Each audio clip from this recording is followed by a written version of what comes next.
Hello, আসসালামু আলাইকুম।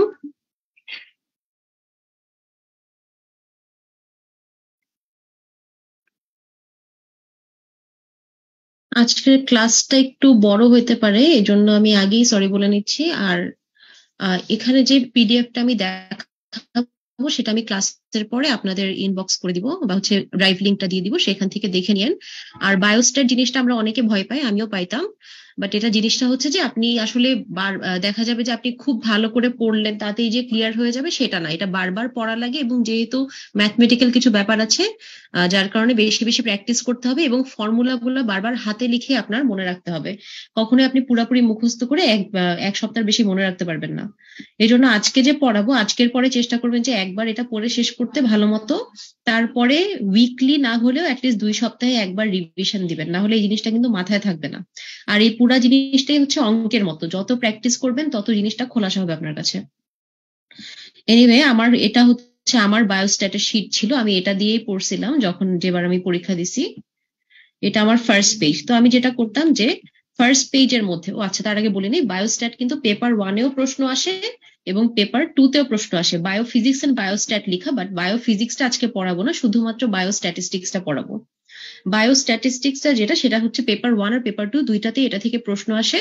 এবং যেহেতু অনেকগুলো ফর্মুলা আছে, এর জন্য আমি যেটা করতাম যে একদম প্রথম পেজের মধ্যে সবগুলা ফর্মুলা আমি লিখে রাখতাম, এবং যখনই আমার সামনে এই পেজটা পড়তে একবার করে রিভিশন হইতো। ফর্মুলা আপনার হাতে লিখে মুখস্থ করতে হবে, চোখের সামনে টাঙায় রাখতে হবে, যেন বারবার দেখে দেখে মাথার মধ্যে ঢুকে। একদম উপরের দিকে যাই, মাত্র 4 জন জয়েন করছে, সো আমি এখনো পুরোপুরি শুরু করতেছি না, জাস্ট অল্প কিছু কথা বলি।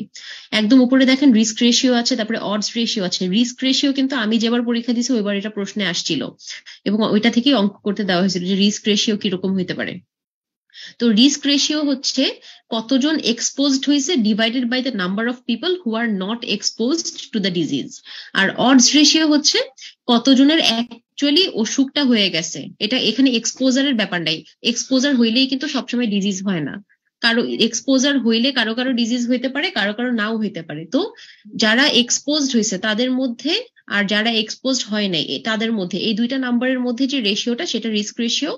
আর ডিজিজ এবং নট ডিজিজ, মানে যাদের রোগ হয়েছে আর যাদের রোগ হয় নাই, এই দুইটা সংখ্যার মধ্যে যে রেশিও, সেটা হচ্ছে অডস রেশিও। যখন একটা ডিজিজ খুবই রেয়ার ডিজিজ হয়, সেই ক্ষেত্রে দেখা যায় যে রিস্ক রেশিও আর অডস রেশিও ফেয়ারলি মোটামুটি একই থাকে। আচ্ছা, তারপরে আছে হচ্ছে এনএনটি। এনএনটি হচ্ছে নাম্বার নিডেড টু ট্রিট, মানে কতজন মানুষকে আমার ট্রিটমেন্ট দেওয়া লাগবে, এটার রেশিওটা হচ্ছে এনএনটি। এটা আমি কিভাবে বের করবো? এটা বের করবো হচ্ছে 100কে আমি ডিভাইড করবো এ আর আর দিয়ে। এ আর আর মানে হচ্ছে improvement rate in intervention group minus the improvement rate in control group. এই জিনিসগুলো এখন খুব কঠিন মনে হবে এবং মনে হবে যে কোথা থেকে এগুলো আসছে, বাট যেটা বললাম এটা আপনার লিখে লিখে প্র্যাকটিস করতে হবে এবং বারবার চোখের সামনে এই জিনিসগুলো রাখতে হবে যেন দেখে দেখে মাথায় ঢুকে। আচ্ছা, তারপরে মেজার্স অফ ডিসপারশন। ডিসপারশন থেকে প্রতিবারই প্রশ্ন হবে। বায়োস্ট্যাট যদি আর কোনো জায়গা থেকে প্রশ্ন না পান, ডিসপারশন থেকে আপনি অবশ্যই প্রশ্ন পাবেন। তো ডিসপারশনের যে ফর্মুলাগুলো সেগুলো অবশ্যই পড়তে হবে। ডিসপারশনের মধ্যে আমরা ডিসপারশন মেজার করি কি দিয়ে, এটাও কিন্তু একটা প্রশ্ন, যে মেজার্স অফ ডিসপারশন মানে কোন কোন ভ্যালু গুলা দিয়ে বা কোন কোন জিনিসগুলা দিয়ে আমরা ডিসপারশন মেজার করি, এটাও একটা প্রশ্ন হিসেবে আসে। তো কি কি দিয়ে আমরা ডিসপারশন মেজার করি? নাম্বার 1 হচ্ছে রেঞ্জ, নাম্বার 2 হচ্ছে মিন ডেভিয়েশন, নাম্বার 3 হচ্ছে স্ট্যান্ডার্ড ডেভিয়েশন, নাম্বার 4 হচ্ছে ভ্যারিয়েন্স, অ্যান্ড নাম্বার 5 হচ্ছে কোএফিসিয়েন্ট অফ ভ্যারিয়েশন। এই 5টা জিনিস দিয়ে আমি ডিসপারশনটা মেজার করি। তার আগে বুঝাই যে ডিসপারশন জিনিসটা কি। ডিসপারশন মানে হচ্ছে anything that deviates from the normal.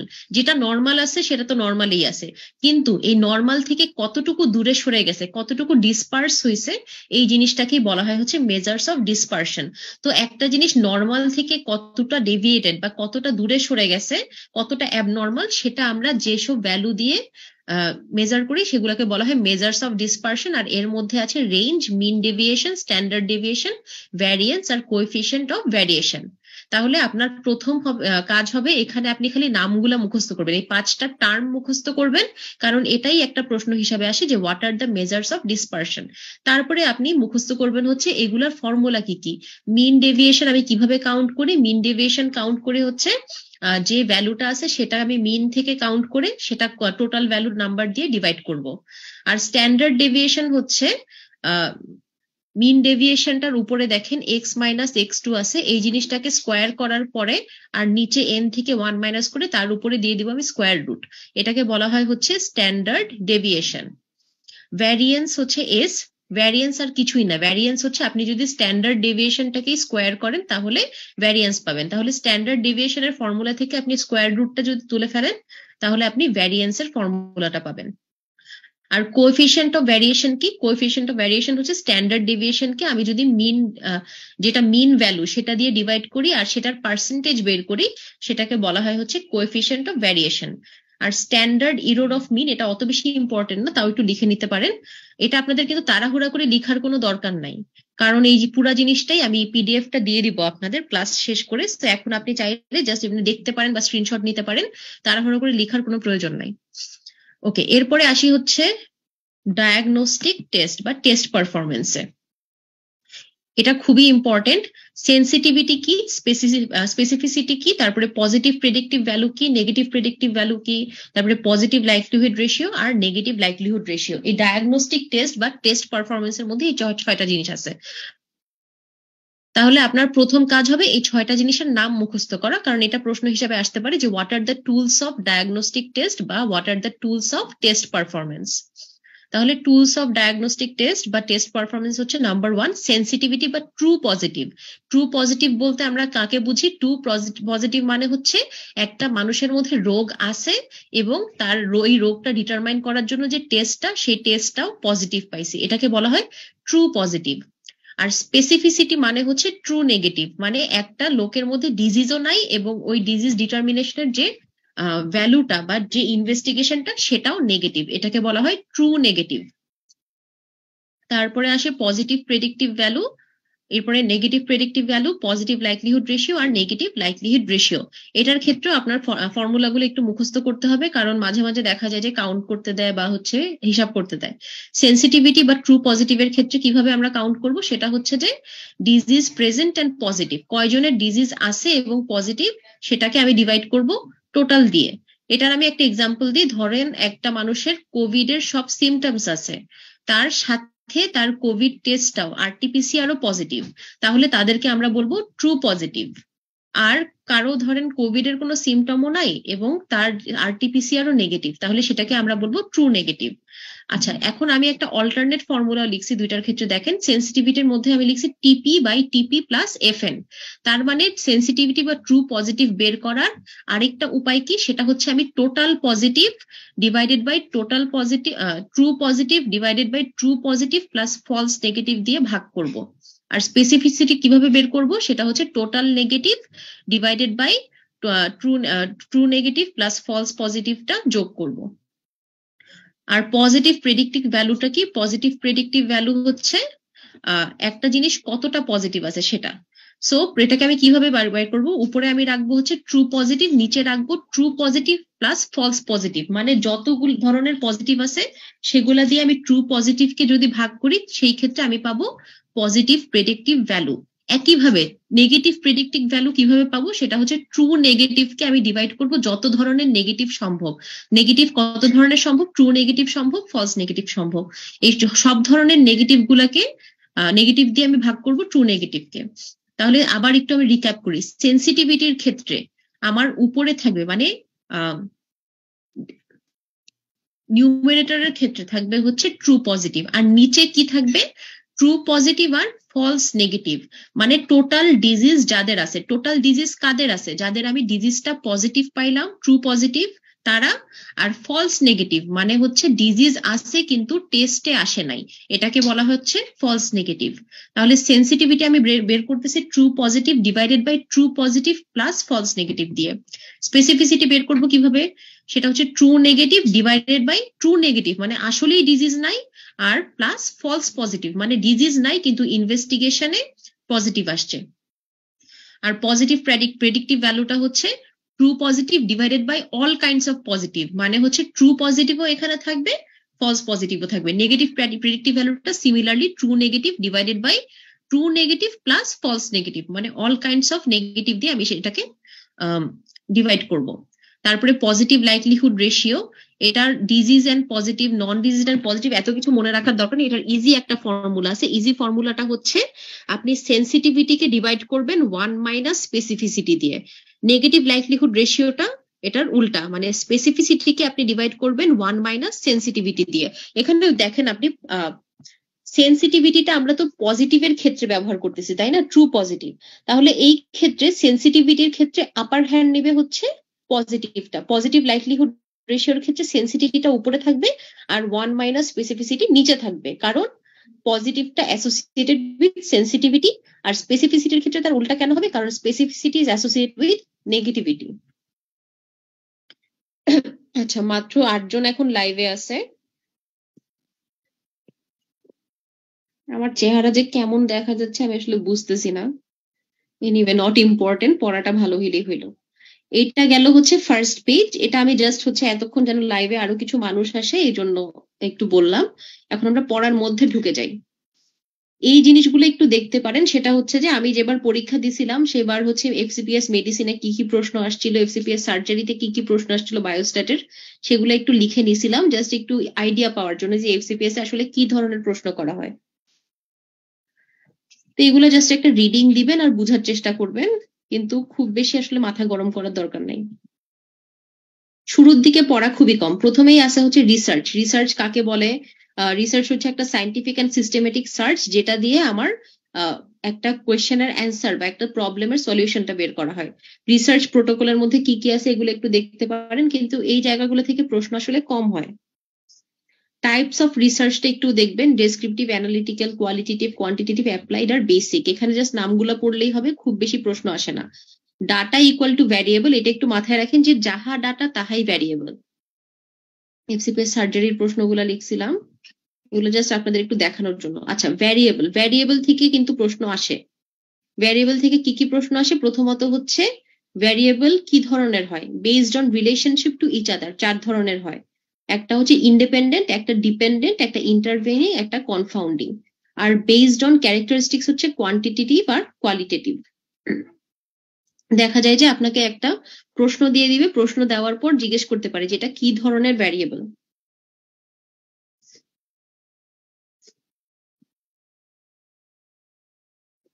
আচ্ছা, based on relationship to each other, একটা ভ্যারিয়েবলের সাথে আরেকটা ভ্যারিয়েবলের কি রকম সম্পর্ক সেটার হিসাবে ভ্যারিয়েবল 4 ধরনের হয়। নাম্বার 1 হচ্ছে ইন্ডিপেন্ডেন্ট, মানে যে ভ্যারিয়েবলটা কারো উপর ডিপেন্ডেন্ট না সেটাকে বলা হয় ইন্ডিপেন্ডেন্ট ভ্যারিয়েবল। যেমন ধরেন আচ্ছা, এখানে একটা জিনিস খুবই ইম্পর্টেন্ট, সেটা হচ্ছে যে ইন্ডিপেন্ডেন্টের মধ্যে দেখেন ব্র্যাকেটে এক্সপোজার লেখা। আবার ডিপেন্ডেন্টের মধ্যে ব্র্যাকেটে আউটকাম লেখা। তো আপনাকে কিন্তু প্রশ্নে এই ইন্ডিপেন্ডেন্ট না বলে বলতে পারে যে এক্সপোজার ভ্যারিয়েবলটা কি, বা ডিপেন্ডেন্ট না বলে বলতে পারে যে আউটকাম ভ্যারিয়েবলটা কি। যখন এরকম সিনোনিম দিয়ে দিবে, অল্টারনেট নাম দিবে, তখন কিন্তু ভয় পাইলে চলবে না। আপনার প্রত্যেকটা জিনিসের সিনোনিম বা অল্টারনেট নেম যেগুলো আছে সেগুলো মাথায় রাখতে হবে, কারণ বিসিপিএস এই জিনিসটা খুব বেশি করে যে তারা সিনোনিমটাকে দিয়ে দেয়, আর যেটা কমন শব্দ সেটার বদলে। তাহলে ইন্ডিপেন্ডেন্ট বা এক্সপোজার ভ্যারিয়েবল কোনটা? এখানে একটা এক্সাম্পল দেখেন পাশে দেওয়া আছে যে স্মোকিং কজেস লাং ক্যান্সার। তো এখানে স্মোকিং, আমি স্মোক করতেছি, সেটা তো আমার ইচ্ছার উপর নির্ভর করতেছে, তাই না? এর বাইরে কোনো কিছুর উপর এটার কোনো কিছুর উপর এটা নির্ভরশীল না। তাহলে এটা হচ্ছে একটা এক্সপোজার বা ইন্ডিপেন্ডেন্ট ভ্যারিয়েবল। স্মোকিং এর সাথে অন্য কারো ইচ্ছা বা অন্য কোনো কিছু রিলেটেড না। কিন্তু স্মোক করলে লাং ক্যান্সার হইতে পারে, এই লাং ক্যান্সারটা কিন্তু স্মোকিং এর উপর ডিপেন্ডেন্ট। তাহলে এটা হচ্ছে একটা ডিপেন্ডেন্ট বা আউটকাম ভ্যারিয়েবল। এই একটা এক্সাম্পল খালি মাথায় রাখবেন। যখনই আপনার কনফিউশন হবে যে কোনটা ইন্ডিপেন্ডেন্ট কোনটা ডিপেন্ডেন্ট, এটা আপনি মাথায় রাখবেন যে যেটা আমি নিজ ইচ্ছায় করতেছি এবং অন্য কারো ইচ্ছার উপর ডিপেন্ডেন্ট না, সেটা হচ্ছে ইন্ডিপেন্ডেন্ট ভ্যারিয়েবল। কিন্তু আমার ইচ্ছার ফলাফল যেটা, সেটা হবে হচ্ছে ডিপেন্ডেন্ট বা আউটকাম ভ্যারিয়েবল। আচ্ছা, দুইটা গেল, ডিপেন্ডেন্ট এন্ড ইন্ডিপেন্ডেন্ট। এরপর আসি ইন্টারভিনিং ভ্যারিয়েবলে। Based on relationship with each other. Total কয় ধরনের ভ্যারিয়েবল আছে? 4 ধরনের আছে। দুইটা আমরা পড়ে ফেলছি আর দুইটা বাকি। ইন্টারভিনিং ভ্যারিয়েবল মানে কি? এখানে একটু থার্ড লাইনটা দেখেন যে সল্ট ইনটেক কজেস হাইপারটেনশন, আর হাইপারটেনশন থেকে এমআই হইতে পারে। তাহলে ইন্ডিপেন্ডেন্ট আউটকামের মাঝখানে যদি কোনো একটা ভ্যারিয়েবল থাকে সেটাকে বলা হয় হচ্ছে ইন্টারভিনিং ভ্যারিয়েবল। তাহলে সল্ট ইনটেক, এটা আমি নিজ ইচ্ছায় স্বেচ্ছায় আমি বেশি বেশি করে লবণ খাচ্ছি, অন্য কারো ইচ্ছায় খাচ্ছি না। তাহলে এটা হচ্ছে এক্সপোজার বা ইন্ডিপেন্ডেন্ট ভ্যারিয়েবল। কিন্তু এই আমার ইচ্ছার ফলাফল হিসাবে কি হইলো? আমার হাইপারটেনশন হয়ে গেল। এটা তাহলে একটা হওয়ার কথা ছিল আউটকাম ভ্যারিয়েবল, কিন্তু এটারও একটা আউটকাম আছে। মানে এই হাইপারটেনশন থেকে এক সময় আমার হার্ট অ্যাটাক হইলো, এমআই হইলো। তাহলে এই ক্ষেত্রে দেখা যাবে যেটার মধ্যে 3টা স্টেপ আছে, সেটার ক্ষেত্রে এই আমার ইচ্ছে আমি যেটা করলাম সেটা হবে এক্সপোজার বা ইন্ডিপেন্ডেন্ট ভ্যারিয়েবল। তারপরে আমার ইচ্ছার কারণে যে একটা রোগ আমার হইলো সেটা হবে ইন্টারভিনিং ভ্যারিয়েবল। এই ছোট রোগ থেকে বড় রোগ যেটা হইলো আমার, সেটা হবে হচ্ছে ইন্টার আউটকাম বা ডিপেন্ডেন্ট ভ্যারিয়েবল। তাহলে 3টা স্টেপে যখন কোনো একটা কিছু থাকে, সেই ক্ষেত্রে দেখা যায় যে মিডলের যেটা হওয়ার কথা ছিল ডিপেন্ডেন্ট ভ্যারিয়েবল, সেটা হয়ে যায় ইন্টারভিনিং ভ্যারিয়েবল। উপরে দেখেন আমি আরো একটা এক্সাম্পল দিছি যে আমি আমার ইচ্ছায় অতিরিক্ত ফ্যাটি খাবার খাইলাম, তাহলে সেখান থেকে কি হইলো? সেখান থেকে আমার হইলো অ্যাথেরোস্ক্লেরোসিস। আচ্ছা, সেখান থেকে আমার হইলো হচ্ছে এমআই, এমআই থেকে হয়ে গেল অ্যাথেরোস্ক্লেরোসিস। তাহলে যখন 3টা থাকবে সেই ক্ষেত্রে দেখা যায় যে ছোট রোগটা হয় মিডলে, বড় রোগটা হয় হচ্ছে লাস্টের দিকে। ছোট রোগটাকে আমি ধরে নেব ইন্টারভিনিং, আর বড় রোগটাকে ধরে নেব ডিপেন্ডেন্ট বা আউটকাম ভ্যারিয়েবল। এখন আসি কনফাউন্ডিং ভ্যারিয়েবল। কনফাউন্ডিং ভ্যারিয়েবল মানে হচ্ছে যে 3টা জিনিস ওই একটা সার্কেলে ঘুরতে থাকে, মানে একে অপরের সাথে এমন ভাবে রিলেটেড যে এটা ইন্ডিপেন্ডেন্টলি দুইটার সাথে অ্যাসোসিয়েটেড হইতে পারে। যেমন একটা জিনিস দেখেন, ওল্ড এজ। ওল্ড এজের ক্ষেত্রে কি হয়? বয়স্ক হয়ে গেলে একটা মানুষ, তখন সেই ক্ষেত্রে ডায়াবেটিস হইতে পারে। বয়স্ক হয়ে গেলে ডিমেনশিয়াও হইতে পারে, আবার ডায়াবেটিস হইলেও ডিমেনশিয়া হইতে পারে। তাহলে এখানে দেখা যায় যে একটা সার্কেলের মধ্যে তারা ঘুরতেছে। এই জিনিসগুলোকে আমি বলবো কনফাউন্ডিং ভ্যারিয়েবল। আরো কিছু এক্সাম্পল আছে দেখেন যে পোভার্টি, কেউ যদি ধরেন অনেক বেশি গরিব, সেই ক্ষেত্রে তার ভিটামিন ইনটেকটা কমে যাচ্ছে কারণ সে অ্যাফোর্ড করতে পারতেছে না, এবং ভিটামিন ইনটেক কমে যাওয়ার কারণে তার দেখা যাচ্ছে যে ব্লাইন্ডনেস হচ্ছে বা নাইট ব্লাইন্ডনেস হচ্ছে। তো এইখানে দেখা যায় যে এই তিনটার সাথে রিলেটেড। আবার অনেক সময় কি দেখা যায়, শুধুমাত্র গরিব হওয়ার কারণে অন্যান্য রোগের কারণেও তার ব্লাইন্ডনেসটা হইতে পারে। তাহলে দেখা যায় যে পোভার্টির সাথে ডিরেক্টলি লেস ভিটামিন ইনটেকও রিলেটেড থাকতে পারে, আবার পোভার্টির সাথে ডিরেক্টলি ব্লাইন্ডনেসও রিলেটেড থাকতে পারে, আবার লেস ভিটামিন ইনটেকের সাথে ডিরেক্ট ব্লাইন্ডনেস রিলেটেড থাকতে পারে। তাহলে এই 3টা জিনিস কিন্তু একটা সার্কেলের মধ্যে ঘুরতেছে, এটাকে আমি বলবো কনফাউন্ডিং ভ্যারিয়েবল। আরো কিছু এক্সাম্পল আছে দেখেন যে অ্যালকোহল থেকে করোনারি হার্ট ডিজিজ হইতে পারে, আবার স্মোকিং থেকেও করোনারি হার্ট ডিজিজ হইতে পারে। আবার দেখা যায় যে যে একবার স্মোক করা শুরু করছে সে অ্যালকোহলিজমের দিকে ঝুঁকে গেছে, তাহলে এটাও অ্যালকোহলিজম হওয়ার একটা ফ্যাক্টর। এই তিনটা জিনিস কিন্তু একে অপরের সাথে একটা সার্কুলারলি রিলেটেড। এই ক্ষেত্রে আমি এই জিনিসগুলোকে বলবো কনফাউন্ডিং ভ্যারিয়েবল। এখন আসি based on characteristics or value it tax. এটা দুই ধরনের, কোয়ান্টিটেটিভ অর নিউমেরিক্যাল, মানে সংখ্যা দিয়ে যেটাকে আমি বিচার করতে পারবো সেটা হচ্ছে কোয়ান্টিটেটিভ, বা যে জিনিসটা আমি মাপতে পারতেছি, মেজার করতে পারতেছি সেটা কোয়ান্টিটেটিভ। আর কোয়ালিটেটিভ হচ্ছে যেটা আমি সংখ্যা দিয়ে মাপতে পারতেছি না। কিছু এক্সাম্পল দেখি, যেটা যেটা মার্ক করা একটু দেখেন। Divided into discrete and continuous variable. Okay, কোয়ান্টিটেটিভকে দুই ভাগে ভাগ করা যায়, ডিসক্রিট অ্যান্ড কন্টিনিউয়াস। আর কোয়ালিটেটিভকে দুই ভাগে ভাগ করা যায়, নমিনাল অ্যান্ড অর্ডিনাল। ডিসক্রিট কি জিনিস আর কন্টিনিউয়াস কি জিনিস? ধরেন আমি বললাম যে 10টা মানুষ আছে, আমি কি কখনো বলতে পারবো যে 10:30টা মানুষ আছে বা 10:45টা মানুষ আছে? বলতে পারবো না। মানে যে জিনিসগুলোকে আমার fully as a one whole measure করতে হবে সেই জিনিসগুলোকে বলা হয় ডিসক্রিট ভ্যারিয়েবল। আর কন্টিনিউয়াস মানে কি? যে জিনিসগুলোর মধ্যে ডেসিমেল থাকতে পারে, পয়েন্ট থাকতে পারে বা ফ্র্যাকশন থাকতে পারে, সেগুলোকে বলা হয় কন্টিনিউয়াস ডাটা।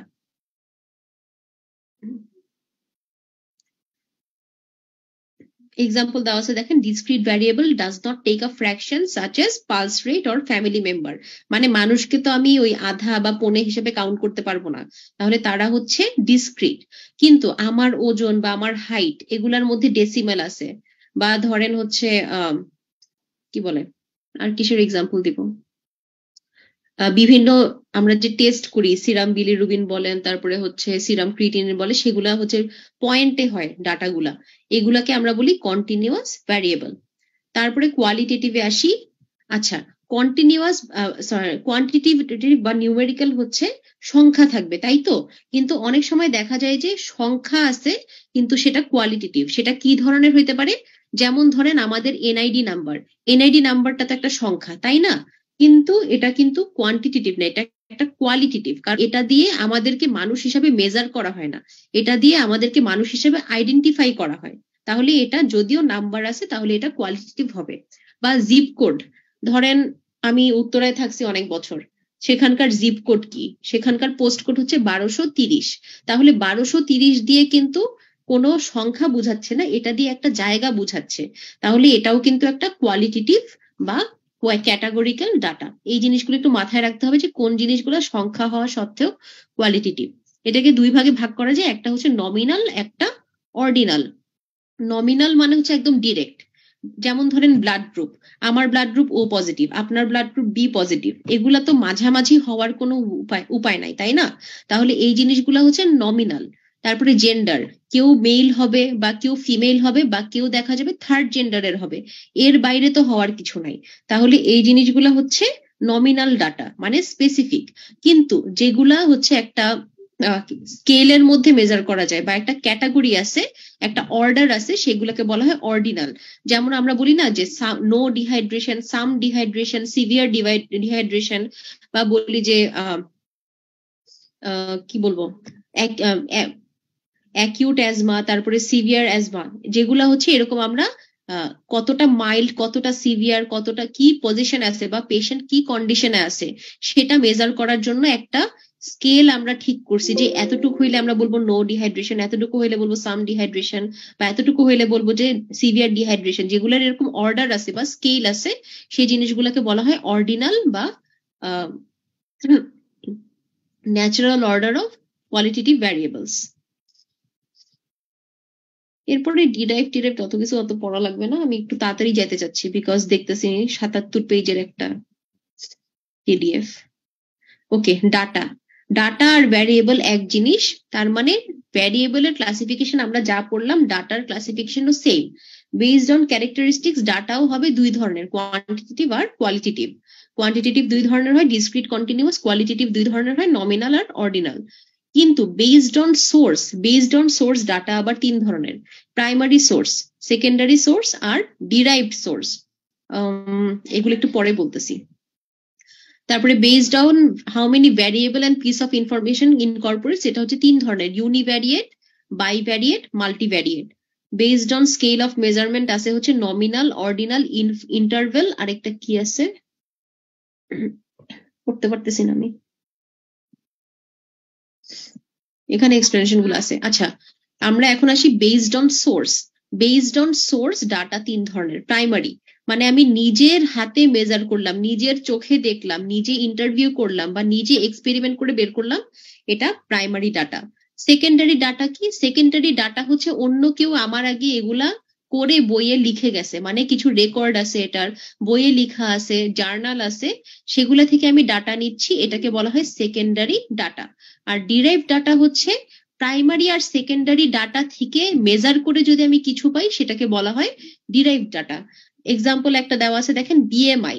আমি প্রাইমারিলি একটা মানুষের ওয়েট মাপলাম, একটা মানুষের হাইট মাপলাম, তারপর তাদেরকে আমি কি করলাম, বিএমআই কিভাবে মেজার করে, বিএমআই হচ্ছে weight divided by height square বোধ হয়। তো এইভাবে যে আমি বিএমআইটা বের করলাম সেটা কিন্তু অ্যাকচুয়ালি আমি প্রাইমারি ডাটাটাকে ইউজ করে বের করছি, তাহলে এটা হবে হচ্ছে ডিরাইভড ডাটা। এখন ভ্যারিয়েবলের উপর ডিপেন্ড করে, ইউনিভ্যারিয়েট ডাটা মানে সিঙ্গেল ভ্যারিয়েবল। ধরেন একটা ছেলে হচ্ছে মেল বেবি, তার জেন্ডার শুধুমাত্র মেল, তার মানে জেন্ডারটা শুধুমাত্র একটা জিনিসের উপর ডিপেন্ড করতেছে, যার জেনিটালিয়া। তাহলে এই ক্ষেত্রে এটা হচ্ছে ইউনিভ্যারিয়েট ডাটা। বাইভ্যারিয়েট মানে কি, আমি যদি বলি যে RH পজিটিভ মেল বেবি, তার মানে তার ক্ষেত্রে আমি তার ব্লাড গ্রুপও দেখতেছি, জেন্ডারও দেখতেছি। এই ক্ষেত্রে তাহলে কি দেখা যাবে, এই বেবির ক্ষেত্রে দুইটা ডাটা আছে। এখন মাল্টিভ্যারিয়েট কোনটা, মোর দেন টু ভ্যারিয়েবল আছে। মোর দেন টু ভ্যারিয়েবল কিভাবে হলো, RH positive premature male baby, এখানে আমি তিনটা ফ্যাক্টর কনসিডার করছি, যেটা ছেলে নামে, তারপর RH পজিটিভ না নেগেটিভ, ম্যাচিওর না প্রিম্যাচিওর, তাহলে এটা হবে মাল্টিভ্যারিয়েট ডাটা। ডাটা কালেকশন টুল কি কি, এগুলা অনেক সময় দেখা যায় যে আমরা একজন আরেকজনকে কিন্তু কিছু রিসার্চের মধ্যে কোয়েশ্চেনিয়ার বা গুগল ফর্ম এখন পাঠাই, এই জিনিসগুলা হচ্ছে ডাটা কালেকশন টুল। আচ্ছা, স্কেলস অফ মেজারমেন্ট, চারটা স্কেল আছে, নমিনাল, অর্ডিনাল, ইন্টারভেল আর রেশিও স্কেল। একদম নামগুলো মুখস্থ করে ফেলবেন, এটাও কোয়েশ্চেন হিসেবে আসতে পারে যে what are the scales of measurement. Number 1 nominal scale, number 2 ordinal scale, number 3 interval scale, আর নাম্বার 4 রেশিও স্কেল। এখন আসি স্টাডি ডিজাইনে, এটা যারা এমপিএইচ করছেন বা এমপিএইচ এর সাথে জড়িত তারা ভালো জানবেন, বাট জিনিসটা একটু মানে কঠিন আছে, তাও সহজ করে বলি। এখান থেকে আপনার কি করতে হবে, কিছু জিনিস একদম ধরা বাঁধা এমসিকিউ বা এসবিএ আছে, সেগুলো মুখস্থ করে ফেলতে হবে। প্রথমত টাইপস অফ স্টাডি কি কি আছে, নাম্বার 1 হচ্ছে অবজারভেশনাল স্টাডি, নাম্বার 2 হচ্ছে এক্সপেরিমেন্টাল স্টাডি, এই দুই ধরনেরই আছে। অবজারভেশনের মধ্যে আবার দুই ধরনের আছে, ডেসক্রিপটিভ অ্যান্ড অ্যানালিটিক্যাল। ডেসক্রিপটিভের মধ্যে কি আছে, কেস ক্রস দিয়ে মনে রাখবেন, case study, case series, cross sectional.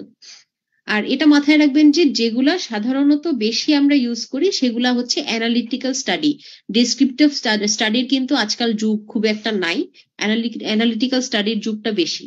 তাহলে যে স্টাডিগুলো বেশি ভালো সেগুলো কোথায় আছে, সেগুলো আছে হচ্ছে অ্যানালিটিক্যালের মধ্যে, কারণ আজকাল আমরা ডেসক্রিপশন কম দিই, অ্যানালাইসিস বেশি করি। ডেসক্রিপশন স্টাডির মধ্যে কেস স্টাডি, কেস সিরিজ নিয়ে আপনার কিছুই পড়া লাগবে না, আপনি শুধুমাত্র ক্রস সেকশনাল স্টাডিটা পড়বেন। ক্রস সেকশনাল স্টাডি কি, ক্রস সেকশনাল স্টাডি মানে হচ্ছে প্রিভেলেন্স স্টাডি, মানে একটা রোগ অলরেডি একটা কমিউনিটির মধ্যে বা একটা পপুলেশনের মধ্যে কতটুকু আছে, অলরেডি আছে, সেটাই হচ্ছে ক্রস সেকশনাল স্টাডি। তারপরে হচ্ছে অ্যানালিটিক্যাল স্টাডি, এটা আবার তিন ধরনের, কেস কন্ট্রোল স্টাডি, যেটার আরেকটা নাম রেট্রোস্পেকটিভ স্টাডি, কোহোর্ট স্টাডির আরেকটা নাম হচ্ছে প্রসপেকটিভ স্টাডি, আর থার্ড হচ্ছে cross sectional study. Cross sectional study তার মানে অ্যানালিটিক্যালের মধ্যেও আছে। তো মেইনলি ডেসক্রিপটিভ স্টাডির আমরা কিছুই পড়বো না, আপনি অ্যানালিটিক্যাল স্টাডিটা মাথায় রাখেন যে এখানে যে তিনটা দেওয়া আছে সেগুলো আপনার ডিটেলসে পড়তে হবে, এবং এই তিনটা থেকে অবশ্যই অবশ্যই প্রশ্ন আসবে। অ্যানালিটিক্যাল স্টাডি তিন ধরনের, তাহলে কেস কন্ট্রোল, কোহোর্ট আর ক্রস সেকশনাল। এই তিনটার মধ্যে কোনটাকে বলা হয়, এগুলো কিন্তু এখন আমি কোয়েশ্চেন বলতেছি যে কোয়েশ্চেনগুলো বেশি বেশি পরীক্ষায় আসে, এই তিনটার মধ্যে সবচেয়ে বেশি এফেক্টিভ বা বেস্ট স্টাডি কোনটাকে বলা হয়, বলা হয় হচ্ছে কোহোর্ট স্টাডিকে বেস্ট স্টাডি বা মোস্ট এফেক্টিভ স্টাডি বা প্রসপেকটিভ স্টাডি। তারপরে হচ্ছে ক্রস সেকশনাল স্টাডি, এখানে দেখেন অ্যারো দিয়ে লেখা হয়েছে অনলি হাইপোথেসিস জেনারেটিং স্টাডি। ওকে, তো কেস কন্ট্রোল বা কোহর্ট বা বাকি যত স্টাডি আছে এগুলা কি করে, একটা হাইপোথেসিস আমি দাঁড়া করাইলাম, এই হাইপোথেসিসটাকে টেস্ট করে যে এটা সঠিক না ভুল। But cohort cross sectional study যেটা, this is the only hypothesis generating study, মানে এই স্টাডিটা করে হাইপোথেসিস বানানো হয়, হাইপোথেসিস করে সেটাকে প্রুফ করা হয় না। তাহলে হাইপোথেসিস তৈরি করা হয় কোনটার মাধ্যমে, ক্রস সেকশনাল স্টাডির মাধ্যমে। আর বাকি যত স্টাডি আছে সেগুলোর মাধ্যমে হাইপোথেসিসকে টেস্ট করা হয়, মানে যে হাইপোথেসিস অলরেডি জেনারেটেড হয়ে গেছে সেটাকে আমি টেস্ট করব বাকি স্টাডিগুলা দিয়ে। এক্সপেরিমেন্টাল স্টাডি এগুলো হচ্ছে সব ট্রায়াল। আমরা দেখা যায় না যে অনেক সময় হিউম্যানের উপর বা হচ্ছে অ্যানিমালের উপর ট্রায়াল দিয়ে দেখি কোনো একটা মেডিসিন যে কতটা ভালো কাজ করতেছে, এগুলাকে বলা হয়, ট্রায়াল গুলাকে বলা হয় এক্সপেরিমেন্টাল স্টাডি। তাহলে এটার মধ্যে কি কি আছে, ক্লিনিক্যাল ট্রায়াল আছে, তারপরে র্যান্ডমাইজড কন্ট্রোল ট্রায়াল আছে, কমিউনিটি ইন্টারভেনশনাল ট্রায়াল আছে, আর কোয়াসি এক্সপেরিমেন্টাল স্টাডি। তো এক্সপেরিমেন্টাল স্টাডির নাম কিভাবে চিনবেন, নামের মধ্যে অবশ্যই ট্রায়াল থাকবে অথবা এক্সপেরিমেন্ট শব্দটা থাকবে। আর এখানে আরেকটা জিনিস আমি লিখছি দেখেন, হিউম্যান ট্রায়াল দিয়ে অ্যারো দিয়ে লিখছি হেলসিনকি ডিক্লারেশন। হিউম্যান ট্রায়ালের ব্যাপারে যে বাধ্যবাধকতা বা গাইডলাইন আছে সেটা হেলসিনকি ডিক্লারেশনের মধ্যে আছে।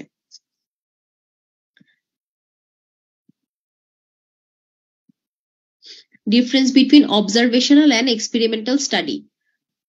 যারা দেখতেছেন আমি তাদের একটু এখন প্রশ্ন করব, অবজারভেশনাল স্টাডি আর এক্সপেরিমেন্টাল স্টাডি, অবজারভেশনাল স্টাডির মধ্যে বেস্ট স্টাডি কোনটা ছিল? একটু আগে কিন্তু বলছিলাম যতগুলো অবজারভেশনাল স্টাডি আছে সেগুলোর মধ্যে বেস্ট স্টাডি কোনগুলা ছিল? কোনটাকে বলছিলাম best kind of study? Cohort study. Very good. তাহলে অবজারভেশনাল স্টাডির মধ্যে বেস্ট হচ্ছে কোহর্ট স্টাডি। অবজারভেশনাল এক্সপেরিমেন্টাল স্টাডির মধ্যে ডিফারেন্সটা কি? বেসড অন অবজারভেশন হচ্ছে অবজারভেশনাল, আর বেসড অন এক্সপেরিমেন্ট হচ্ছে এক্সপেরিমেন্টাল। আর নেচার এফেক্টস দ্য আউটকাম, আর researcher intervenes to affect the outcome. তাহলে অবজারভেশন হচ্ছে প্রাকৃতিকভাবে যেটা হচ্ছে সেটাকেই আমি অবজার্ভ করতেছি বা দেখতেছি, এটা হচ্ছে অবজারভেশনাল স্টাডি। আর এক্সপেরিমেন্টাল স্টাডি হচ্ছে আমি আমার মন মতো, আমি রিসার্চার, আমি আমার মন মতো ফ্যাক্টর ইন্ট্রোডিউস করতেছি এবং সেই ফ্যাক্টর গুলার রেজাল্ট কি সেটা দেখতেছি। তারপরে নাম্বার 3, শুধুমাত্র রিসার্চারই এটাকে মেজার করে। আর নাম্বার 3 হচ্ছে রিসার্চার নিজের মতো করে ফ্যাক্টর গুলাকে নড়ায় চড়ায় তারপর মেজার করে। এথিক্যাল প্রবলেম কম হচ্ছে অবজারভেশনাল স্টাডিতে। আর এথিক্যাল প্রবলেম কেন এক্সপেরিমেন্টাল স্টাডিতে বেশি? কারণ এখানে মানুষের উপর বা অ্যানিমালের উপর এক্সপেরিমেন্টটা করা হয়। তারপরে আসি difference between descriptive and analytical study. আমরা একটু আগে পড়লাম যে অবজারভেশনাল স্টাডিটাই আছে দুই ধরনের, একটা ডেসক্রিপটিভ আর একটা অ্যানালিটিক্যাল। ডেসক্রিপটিভ আর অ্যানালিটিক্যাল মধ্যে ডিফারেন্সটা কি? আপনি খালি মনে রাখবেন যে অ্যানালিটিক্যালের মধ্যে সবকিছু হচ্ছে পজিটিভ কথাবার্তা, ইয়েস ইয়েস, আর ডেসক্রিপটিভের মধ্যে হচ্ছে সব নেগেটিভ কথাবার্তা, নো নো। কারণ কি বললাম যে এখন হচ্ছে অ্যানালিটিক্যালের যুগ, এখন ডেসক্রিপটিভ স্টাডি কিন্তু খুব বেশি হয় না। তো ডেসক্রিপটিভ স্টাডির মধ্যে কি হয়, describes the distribution of the problem, আর অ্যানালিটিক্যালের মধ্যে হয় describes the determinants of the problem. Distribution মানে হচ্ছে প্রবলেমটা কতটুকু আছে সেটা দেখবে, আর প্রবলেমটা কেন হচ্ছে, কোন কোন ফ্যাক্টরের কারণে বা ডিটারমিনেন্টের কারণে প্রবলেম হচ্ছে সেটা দেখবে হচ্ছে অ্যানালিটিক্যাল স্টাডি। আর ডেসক্রিপটিভ স্টাডির মধ্যে কোনো কম্প্যারিজন গ্রুপ নাই, তারপরে হচ্ছে এক্সপোজার আউটকামের মধ্যে কোনো লিঙ্ক তৈরি হয় না, কোনো হাইপোথিসিস টেস্টিং হয় না। এই না না সবগুলা হচ্ছে ডেসক্রিপটিভে, আর এই জিনিসগুলা হ্যাঁ হয়ে যাবে অ্যানালিটিক্যাল স্টাডিতে গিয়ে।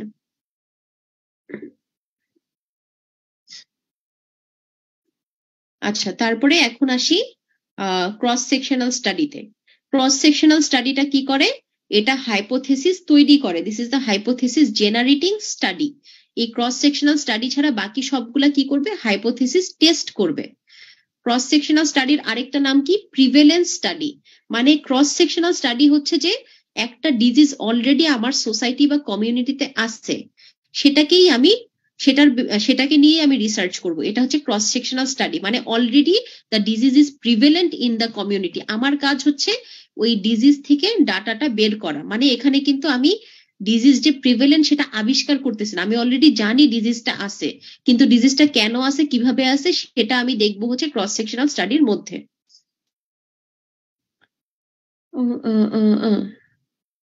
খুবই ছোট হয়ে দেখা যাচ্ছে, একটু বড় করে দিই, মনে হয় না কেউ চোখে দেখতেছে এটা।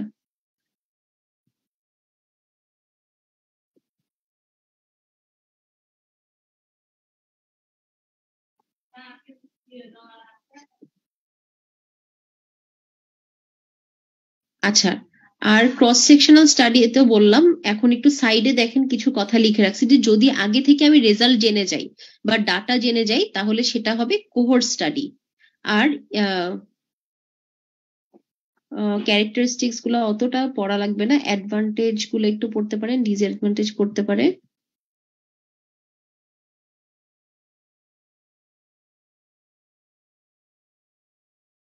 আচ্ছা, প্রিভেলেন্স স্টাডি তার মানে কতটুকু প্রিভেলেন্ট আছে, তাই তো? Cross sectional studies measure the prevalence of disease and thus are often called prevalence studies. ডিজিজটা আমি জানি যে অলরেডি আছে, তাহলে কতটুকু ডিজিজটা আছে সেটা আমি দেখবো ক্রস সেকশনাল স্টাডিতে। আর আমি অলরেডি জানি যে ডিজিজটা আছে এবং সেটার ডাটাগুলো আমার জানা হয়ে গেছে, এখন আমি খালি টেস্ট করতে থাকবো আমি যা যা ধারণা করতেছি সেটা। সেটা হবে হচ্ছে কোহর্ট স্টাডি। কোহর্টের একটা এক্সাম্পল দিছি সুন্দর, সেটা দেখেন যে আমি আগে থেকেই জানি যে স্মোকিং কজেস লাং ক্যান্সার। এটা আমি আগে থেকেই জানি, তাই না?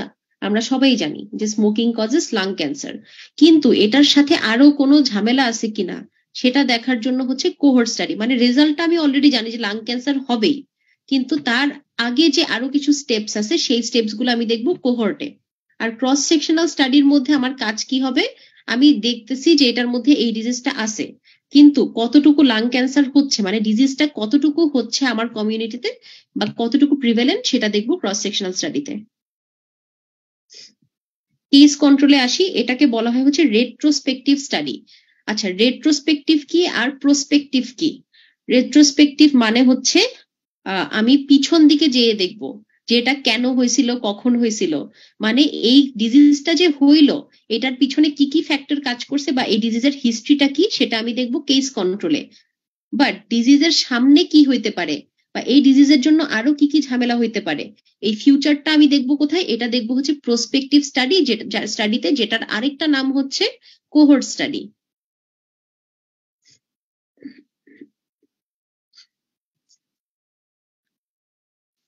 এখানে ক্যারেক্টারিস্টিক্স এর মধ্যে কিছু কথা আছে, দেখেন যে কুইক রেজাল্ট পাওয়া যায়, রেয়ার ডিজিজের ক্ষেত্রে এটা ইউজ করা যায়। বাট আরেকটা কথা আছে, রেয়ার ডিজিজ মেজার করার জন্য আমি কেস কন্ট্রোল স্টাডি করতে পারি, কিন্তু রেয়ার এক্সপোজারের ক্ষেত্রে এটা কাজ করবে না। রেয়ার এক্সপোজার যেটা সেটা আমার মেজার করতে হবে কোহর্ট স্টাডিতে। এবং কেস কন্ট্রোল স্টাডিটা ইনএক্সপেন্সিভ, মানে খুবই চিপ।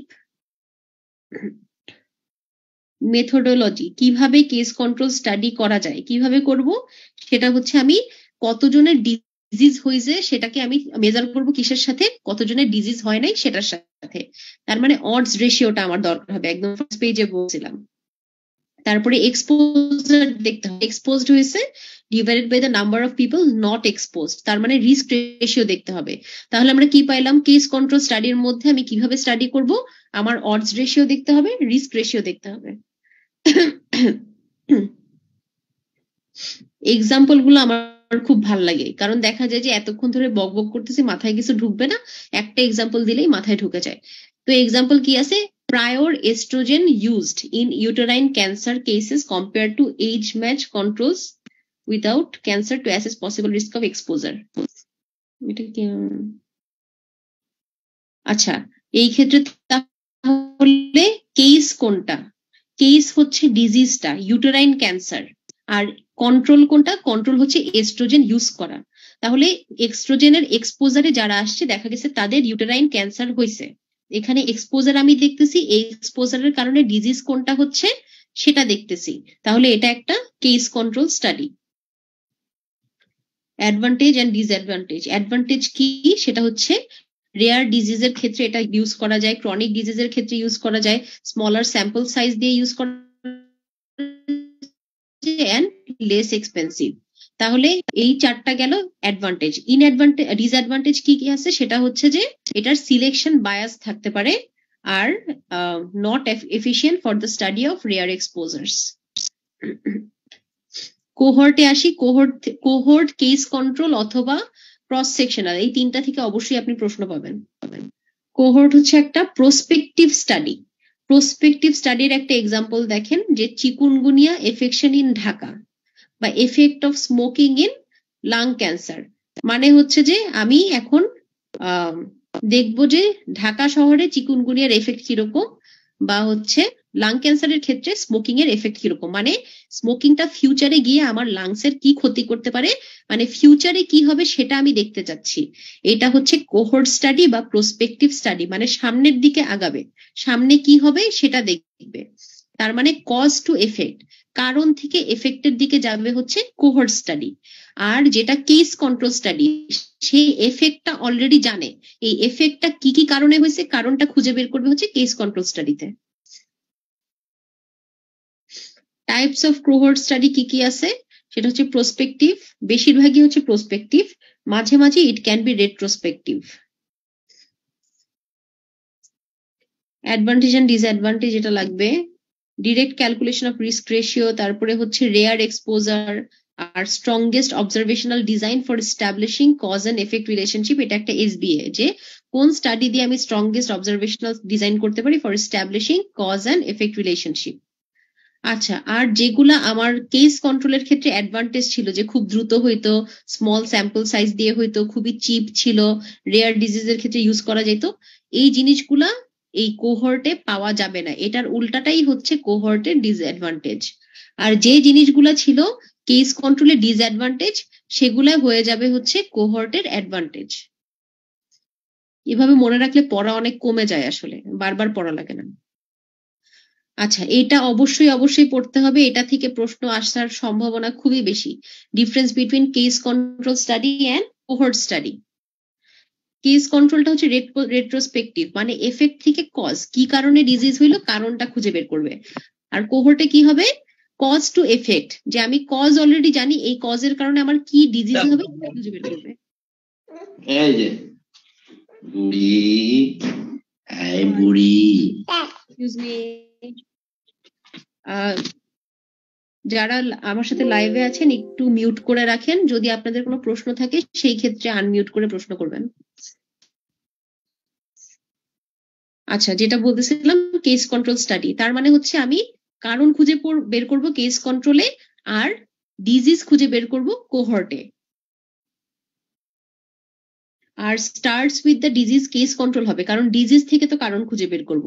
আর কোহর্টে হচ্ছে তার উল্টা, যে আমি আগে এক্সপোজার বের করব, কারণ বের করব, তারপর আমি এফেক্টে যাব। হাইপোথিসিস টেস্টিং, এটা তো বলছিলামই, আর এটা হচ্ছে হাইপোথিসিস ফর্মুলেটিং। তারপরে কেস কন্ট্রোলে কম সাবজেক্ট লাগে, আর কোহর্টে বেশি সাবজেক্ট লাগে। কেস কন্ট্রোল দ্রুত হয়, কোহর্ট ডিলেড হয়। রেয়ার ডিজিজ কাজ করে হচ্ছে কেস কন্ট্রোলের ক্ষেত্রে, রেয়ার এক্সপোজারের জন্য আমরা কোহর্ট ইউজ করি। বারবার একই কথাই আমি বলতেছি।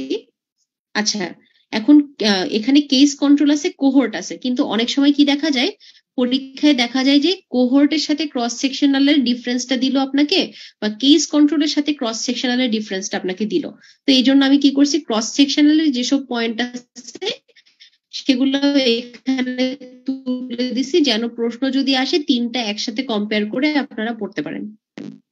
ক্লিনিক্যাল ট্রায়ালে ওরকম পড়ার কিছু নাই, আপনি এই যে র্যান্ডমাইজড কন্ট্রোল ট্রায়ালটা পড়বেন। অনেক সময় আপনারা কতটুকু ইয়ে করছেন আমি জানি না, বাট আমাদের কিন্তু ইন্টার্নির সময় পেপার প্রেজেন্ট করতে হইতো, ওই পেপারের মধ্যে বেশিরভাগই দেখা যেত র্যান্ডমাইজড কন্ট্রোল ট্রায়াল থাকতো। যতগুলো এক্সপেরিমেন্টাল ট্রায়াল আছে তার মধ্যে আরসিটি বা র্যান্ডমাইজড কন্ট্রোল ট্রায়াল হচ্ছে মোস্ট এফেক্টিভ। এটা কিন্তু একটা এসবিএ, যে মোস্ট এফেক্টিভ এক্সপেরিমেন্টাল স্টাডি কোনটা, র্যান্ডমাইজড কন্ট্রোল ট্রায়াল। আর মোস্ট এফেক্টিভ অবজারভেশনাল স্টাডি কোনটা, সেটা হবে কোহর্ট স্টাডি। আর সিটির এগুলো অতটা পড়া লাগবে না, এগুলো রিডিং দেখবেন, রিডিং দিবেন, আর কি কোয়াসি এক্সপেরিমেন্টাল অতটা পড়া লাগবে না, রিডিং। আচ্ছা, রিস্ক রেশিও আর রিলেটিভ রিস্ক, এই জিনিসগুলা এগুলা জাস্ট মুখস্থ করার বিষয়, আমার নিজেরও খুব একটা মাথায় ঢুকে না, জাস্ট কোনো মতে মাথায় নিয়ে যাবেন। যে রিলেটিভ রিস্কটা কোথায় ইউজ হয়, এটা ইউজ করা হয় হচ্ছে কোহর্ট স্টাডিতে আর কেস কন্ট্রোল স্টাডি বা প্রসপেক্টিভ স্টাডির মধ্যে।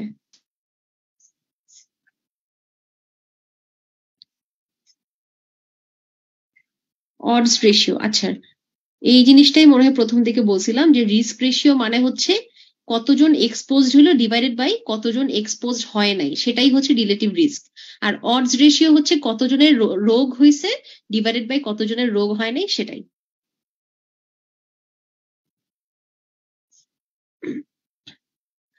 তারপরে একটা সিএল কথা আছে দেখেন নিচে, কনফিডেন্স লেভেল। যদি কোনো কিছুর কনফিডেন্স লেভেল বা অ্যাকিউরেসিটা 95% হয় বা অডস রেশিও 95% হয়, সেই ক্ষেত্রে দেখা যায় যে এটা স্ট্যাটিস্টিক্যালি একটা সিগনিফিকেন্ট রেজাল্ট। বা সাইডে লিখছি দেখেন যে 95% কনফিডেন্স লেভেলের রেঞ্জে যদি 1 থাকে তাহলে possibility of no difference can be excluded.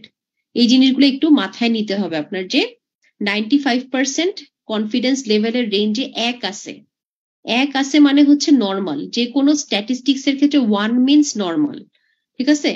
এই 1 থাকলে possibility of no difference can not be excluded. আর নো ডিফারেন্স এই কথাটা মানে হচ্ছে যে আমি যেটা ধারণা করতেছি সেটার সাথে রেজাল্টের কোনো ডিফারেন্স নাই। So no difference is a good thing, it's not a bad thing. আপনার মাথায় রাখতে হবে যে নো ডিফারেন্স মানে আমার ধারণার সাথে যেটা রেজাল্ট বের হয়েছে সেটার কোনো ডিফারেন্স নাই। কিন্তু কনফিডেন্স লেভেলের ইন্টারভেলের মধ্যে বা ভ্যালুগুলোর মধ্যে যদি 1 থাকে, সেই ক্ষেত্রে আমার চিন্তা করতে হবে যে নো ডিফারেন্স নাও থাকতে পারে, মানে ডিফারেন্সটা আছে, ডিফারেন্স থাকার একটা সম্ভাবনা আছে। তো no difference can't be excluded মানে কি, সোজা বাংলায় এটার মানে হচ্ছে ডিফারেন্স থাকলেও থাকতে পারে, মানে এটা সত্য না হলেও হতে পারে। এবং এটা আমি কি ধরনের প্লটের মধ্যে দিই, ফরেস্ট প্লট বা ডায়মন্ড শেপ প্লটের মধ্যে প্লট করি। এই জিনিসগুলো জাস্ট মুখস্থ করবেন আপাতত। তারপরে এই যে ARR, তারপরে NNT, এগুলো ফার্স্ট পেজে ছিল, ফার্স্ট পেজ থেকে দেখে নেবেন। এই অঙ্কগুলো আমি নিজে নিজে করছিলাম একটু। স্যাম্পলিং টেকনিক,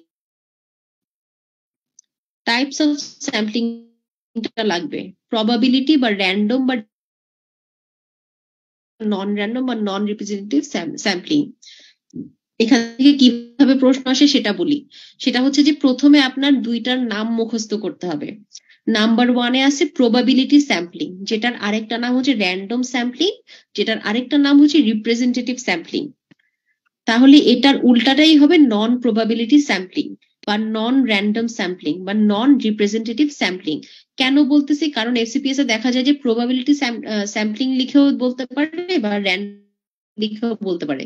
তিনটা নামের যে কোনো একটা প্রশ্নে আসতে পারে, এই জন্য তিনটা নামই আপনার মুখস্থ করতে হবে। তো এই নামগুলা মুখস্থ করার পর আপনার যেটা মুখস্থ করতে হবে সেটা হচ্ছে প্রত্যেকটার আন্ডারে কোন কোন স্যাম্পলিং গুলা পড়তেছে।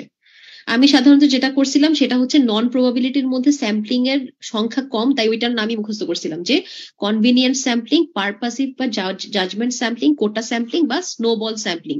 তাহলে এই চারটার বাইরে বাদ বাকি যত স্যাম্পলিং থাকবে সেগুলো হবে প্রবাবিলিটি বা র্যান্ডম অর রিপ্রেজেন্টেটিভ স্যাম্পলিং। এভাবে মনে রাখবেন, সবকিছু মুখস্থ করার দরকার নাই, আপনি শুধুমাত্র নন প্রবাবিলিটিটা মুখস্থ করেন, এই চারটার বাদে বাকি সব স্যাম্পলিং।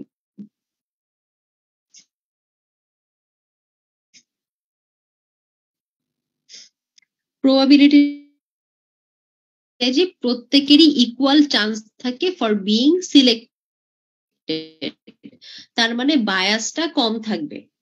সিম্পল র্যান্ডম স্যাম্পলিং, এখানে কি হয়, একটা স্যাম্পলিং ফ্রেম থাকতেই হবে এবং এখানে ছোট ছোট গ্রুপে স্যাম্পলিং করা হয়। এটার একটা এক্সাম্পল হচ্ছে lottery.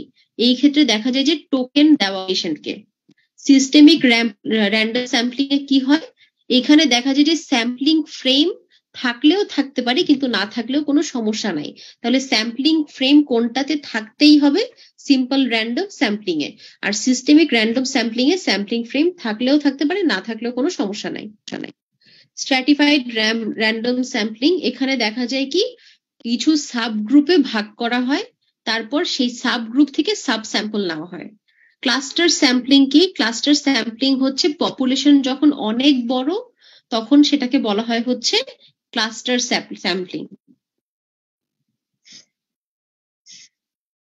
Multi stage, multi phase এগুলা খুব একটা দরকার নেই, একটা রিডিং দিবেন খালি। এখানে মেইনলি আপনার নামগুলা মুখস্থ করলেই হবে, স্যাম্পলিং এর ভিতর থেকে খুব একটা প্রশ্ন আসে না। যদি পড়তেই হয় আপনি সিম্পল স্যাম্পলিং বা হচ্ছে স্ট্র্যাটিফাইড র্যান্ডম স্যাম্পলিং এই দুইটা পড়তে পারেন। এখন আমরা আসি নন প্রবাবিলিটি স্যাম্পলিং এ। নন প্রবাবিলিটির মধ্যে চারটা বলছিলাম, কনভেনিয়েন্ট, পারপাসিভ, কোটা আর কনভেনিয়েন্টের এক্সাম্পল হচ্ছে গ্রামীণ ব্যাংকে যেটা করছিল ডক্টর ইউনুস সেটা। আর পারপাসিভ স্যাম্পলিং এর ক্ষেত্রে যেটা হয় সেটা হচ্ছে ডাক্তার বা হচ্ছে রিসার্চার সে নিজের জাজমেন্টটাকে ইউজ করে। যেমন ধরেন একটা পেশেন্টের ডায়রিয়া হলো, আমি জানি যে এই ক্ষেত্রে তাকে আমার 2টা ট্যাবলেট অ্যাজিথ্রোমাইসিন একসাথে খাওয়াইতে হবে, তাহলে এটা হচ্ছে আমার জাজমেন্ট, আমি আমার জাজমেন্ট দিয়ে ট্রিটমেন্ট করলাম, এটা হচ্ছে পারপাসিভ বা জাজমেন্ট স্যাম্পলিং।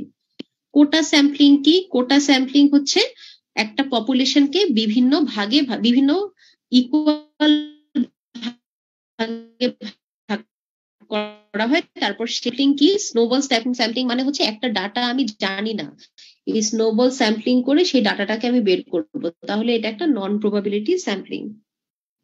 আমি জানি যে আমি এখন যা বলতেছি বেশিরভাগই কিচ্ছু বুঝতেছে না, কিন্তু এটা আপনার ভয়ের কোনো কারণ নাই।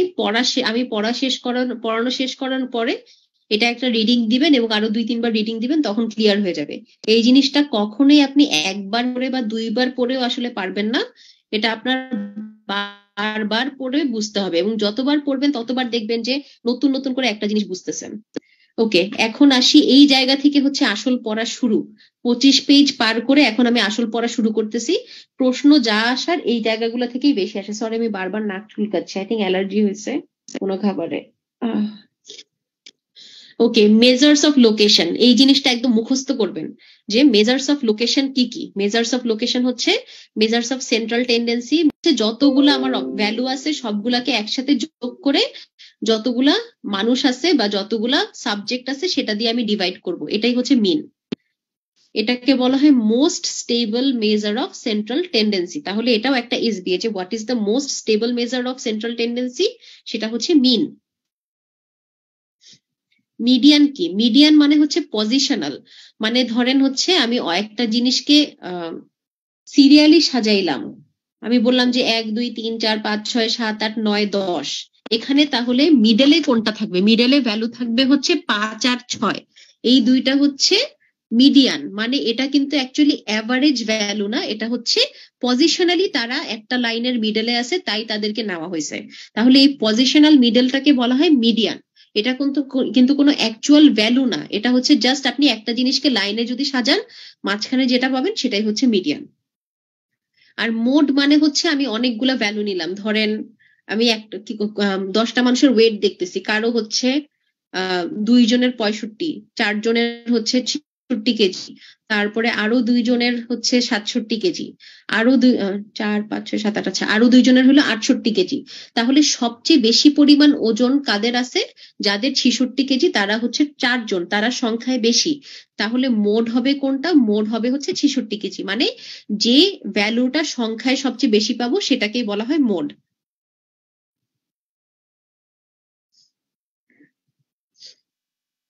মোডটা হচ্ছে only actual value in data set. আচ্ছা এখন ধরেন তো আমরা যে ডাটা করি যে এত পার্সেন্ট মানুষ এখানে বাস করে, অনেক সময় দেখা যায় না যে এই ভ্যালুটা হয় হচ্ছে 22.5%, বাট 22.5 বলে কি কোনো মানুষের সংখ্যা আছে? নাই। মানুষ হয় 21 হবে, নয় 22 হবে, নয় 23 হবে।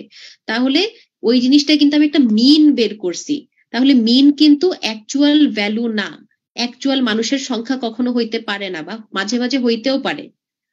তারপরে মিডিয়ান, মিডিয়ান হচ্ছে পজিশনালি আমি মাঝখানে যেটা পাচ্ছি সেটা, এটারও কিন্তু সেরকম ভ্যালু নাই, কারণ আমি দেখতেছি যারা আছে।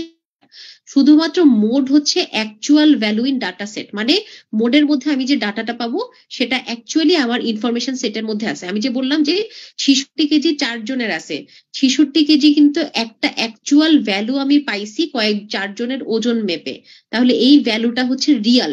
তাহলে অনলি রিয়াল ভ্যালু কোনটা মেজার্স অফ সেন্ট্রাল টেন্ডেন্সির মধ্যে? যারা শুনতেছেন একটু আমাকে বলেন তো, মেজার্স অফ সেন্ট্রাল টেন্ডেন্সি হচ্ছে মিন, মিডিয়ান, মোড, এই তিনটার মধ্যে শুধুমাত্র একটাই রিয়াল ভ্যালু আছে। এই রিয়াল ভ্যালু কোনটা? মিন, মিডিয়ান নাকি মোড? মোড। Very good.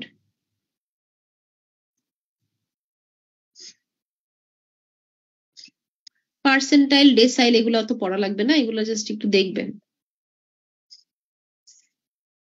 আমি কিন্তু হচ্ছে যে মনে হতে পারে যে অনেক ফাঁকি দিয়ে পড়াচ্ছি, বাট অ্যাকচুয়ালি যেগুলা পরীক্ষায় আসে সেই জিনিসগুলো আমি বারবার মুখে বলতেছি যে এগুলা থেকে প্রশ্ন হয়। কারণ যেটা পরীক্ষায় আসে না সেটা আপনার আপাতত মাথার মধ্যে ভরে ব্রেইন স্পেস নষ্ট করার কোনো দরকার নাই। আচ্ছা, এখানে আরেকটা জিনিস আমরা আসলাম যেটা পরীক্ষায় আসে, what are the measures of dispersion. একদম এক্স্যাক্টলি এই প্রশ্নটাই এমসিকিউ হিসাবে আসে যে what are the measures of dispersion. কি কি আছে? 5টা আছে, range, mean deviation, standard deviation, variance and coefficient of variation. এই 5টা হচ্ছে মেজার্স অফ ডিসপারশন। আচ্ছা, সেন্ট্রাল টেন্ডেন্সির ক্ষেত্রে আমরা দেখলাম যে mean, median, mode. Mean, median, mode থেকে যখন কোনো ভ্যালু দূরে সরে যায় তখন সেটাকে বলে ডিসপারশন। তাহলে মিন, মিডিয়ান, মোড বা সেন্ট্রাল টেন্ডেন্সি বা নর্মাল ভ্যালু থেকে একটা জিনিস যদি দূরে সরে যায়, সেটা কতটুকু দূরে সরছে সেটা মেজার করার জন্য আমার ডিসপারশন মেজার করতে হবে। এবং ডিসপারশন কিভাবে মেজার করা যায়? Range, mean deviation, standard deviation, variation আর ভ্যারিয়েন্স আর কোএফিসিয়েন্ট অফ ভ্যারিয়েশন দিয়ে। এই 5টা ভ্যালুর মধ্যে কোনটা বেস্ট মেজারিং টুল? কেউ কি বলতে পারবেন?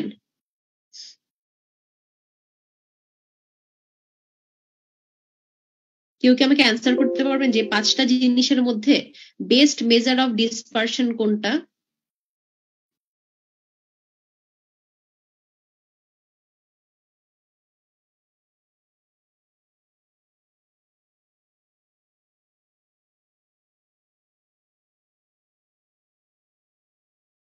Standard deviation. ভেরি গুড ভাইয়া। নীলুফাইয়াস ঠিক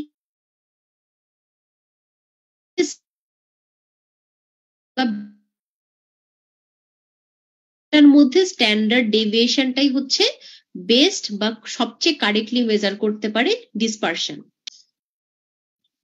রেঞ্জ কি জিনিস? রেঞ্জ হচ্ছে একটা সিরিজের মধ্যে আমি হাইয়েস্ট আর লোয়েস্ট কি কি আছে তার মধ্যে আমি সব ইনফরমেশন ঢুকাবো, সেটাই রেঞ্জ। আমরা নর্মালি রেঞ্জ বলতে মিনিং যা বুঝি এই রেঞ্জও কিন্তু একই। ভ্যারিয়েন্স কি জিনিস? এগুলো এখন আপনার খালি ফর্মুলা দিয়ে দিয়ে মনে রাখতে হবে, অত কিছু বুঝতে চাইেন না, খালি সবগুলোর ফর্মুলা মনে রাখবেন। ফর্মুলাগুলা প্রথম পেজে লেখা আছে, হাতে লিখে লিখে প্র্যাকটিস করবেন আর মুখস্থ করবেন। যখন প্রশ্নে জিজ্ঞেস করবে জাস্ট এই ফর্মুলার মধ্যে ভ্যালুগুলা বসাই দিবেন, শেষ। খুব বেশি পড়তে যাওয়ার দরকার নাই। স্ট্যান্ডার্ড ডেভিয়েশন, স্ট্যান্ডার্ড ডেভিয়েশন কিভাবে মেজার করে? এটা মেজার করে হচ্ছে positive square root of the variance.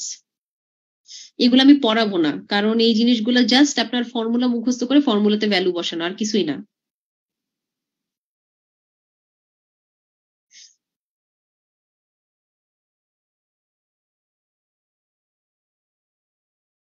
এই যে এখানে দেওয়া আছে ডিরেক্ট এসবি, এটা standard deviation is the most useful measure of dispersion. এগুলো সেম, খালি ফর্মুলাতে বসাবেন। আচ্ছা, এই জায়গা থেকেও কিন্তু প্রচুর প্রশ্ন হয়। তাহলে এখন আমরা দেখি প্রবাবিলিটি অফ ডিস্ট্রিবিউশন। এটা টাইপস অফ প্রবাবিলিটি ডিস্ট্রিবিউশন কি কি আছে? নাম্বার 1 আছে হচ্ছে নর্মাল বা গাউসিয়ান, নাম্বার 2 আছে অ্যাসিমেট্রিক অর স্কিউড, নাম্বার 3 হচ্ছে লগ নর্মাল, নাম্বার 4 আছে বাইনোমিয়াল ডিস্ট্রিবিউশন, নাম্বার 5 আছে পয়জন ডিস্ট্রিবিউশন। পয়জন না মানে বিষ না, কিন্তু পয়জন। আমরা পয়জন রেশিও পড়তাম না ইলাস্টিসিটির ক্ষেত্রে, সেই পয়জন।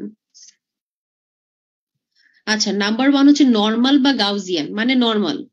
অ্যাসিমেট্রিক বা স্কিউড মানে হচ্ছে হয় ডাইনে, নর্মাল থেকে ডাইনে যাবে, নয়তো নর্মাল থেকে বামে যাবে। যখন ডানে যাবে তখন সেটাকে আমরা বলি পজিটিভ স্কিউ, যখন বামে যায় তখন সেটাকে আমরা বলি নেগেটিভ স্কিউ। এটা আমরা একটু ফিগারটা দেখি।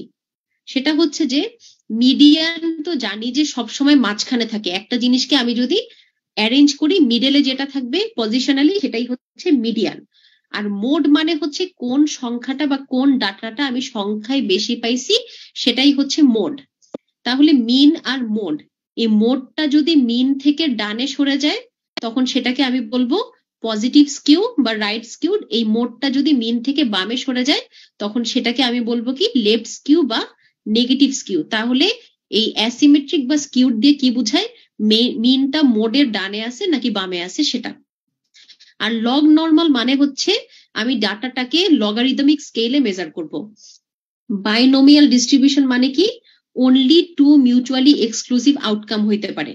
মানে ধরেন আমি আল্ট্রাসাউন্ড করলাম, আল্ট্রাসাউন্ডতে হয় ছেলে আসবে নয় মেয়ে আসবে। অনেক সময় দেখা যায় যে থার্ড জেন্ডারের মানুষজন হয়, বাট সেটা কিন্তু রেয়ার কেস। আমি কমনটা যদি ধরি যে হয় আল্ট্রাসাউন্ডে আমার বয় আসবে নয় গার্ল আসবে, তাহলে যদি বয় আসে তাহলে গার্ল আসতে পারবে না, গার্ল আসলে বয় আসতে পারবে না রেজাল্টে।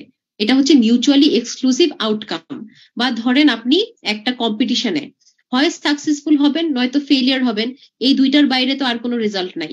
যদি সাকসেসফুল হন তাহলে আপনি ফেলিয়ার না, যদি ফেলিয়ার হন তাহলে আপনি সাকসেসফুল না।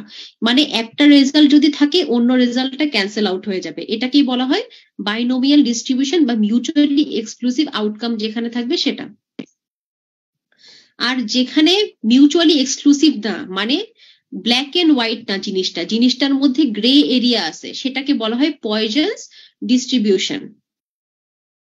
যেমন এক্সাম্পল কি দিছে, probability of occurrence of a specific congenital birth defect in a large number of birth. মানে আমি ধরে রাখতেছি যে সে মেয়ে হবে বা সে ছেলে হবে, কিন্তু রেজাল্ট বের হইলো কি যে সে থার্ড জেন্ডারের হচ্ছে, মানে একটা আনএক্সপেক্টেড রেজাল্ট বের হয়েছে, বাইনোমিয়াল রেজাল্ট না, সেটাকেই আমি বলবো পয়জনস ডিস্ট্রিবিউশন।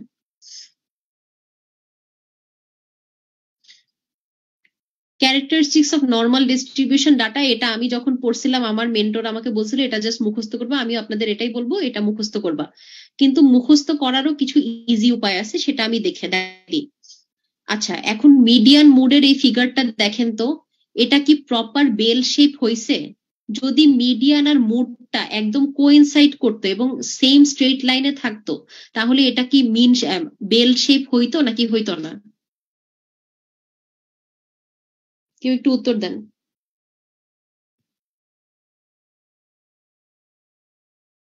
অনলাইন ক্লাসের এটাই অসুবিধা, আমি মানে একে দেখাইতে পারলে জিনিসটা ভালো হইতো। মিন আর মোড যদি একই স্ট্রেট লাইনে থাকতো তাহলে কি এটা বেল শেপের হইতো নাকি হইতো না?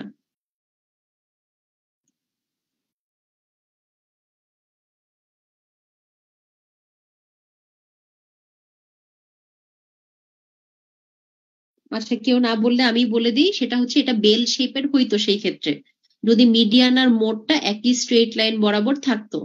তাহলে যখন এটা বেল শেপে থাকবে আমার বুঝতে হবে যে এটা নর্মাল ডিস্ট্রিবিউশন, মানে মিন আর মিডিয়ান একই লাইন বরাবর আছে বা দুইটার ভ্যালু সেম।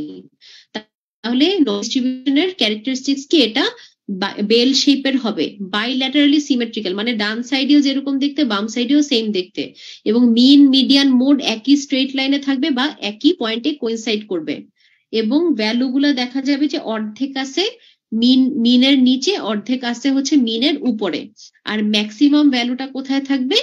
মিনের মাঝামাঝি। স্ট্যান্ডার্ড ডেভিয়েশন দেখা যায় যে স্ট্যান্ডার্ড ডেভিয়েশন যদি 1 হয় সেটা 68%, যদি 95% হয় সেটা হচ্ছে 2 স্ট্যান্ডার্ড ডেভিয়েশন, যদি 3 স্ট্যান্ডার্ড ডেভিয়েশন হয় সেই ক্ষেত্রে 99% কভার করবে। এগুলো জাস্ট মুখস্থ, বাট উপরের দিকের গুলো কিন্তু আপনি বুঝে বুঝে পড়তে পারেন। স্কিউড ডিস্ট্রিবিউশন যেটা বলছিলাম, মিন মিডিয়ান মোড থেকে ডানে সরলে সেটা পজিটিভ, যদি বামে সরে সেটাকে হচ্ছে নেগেটিভলি স্কিউড বলে। এই যে এটা দেখেন,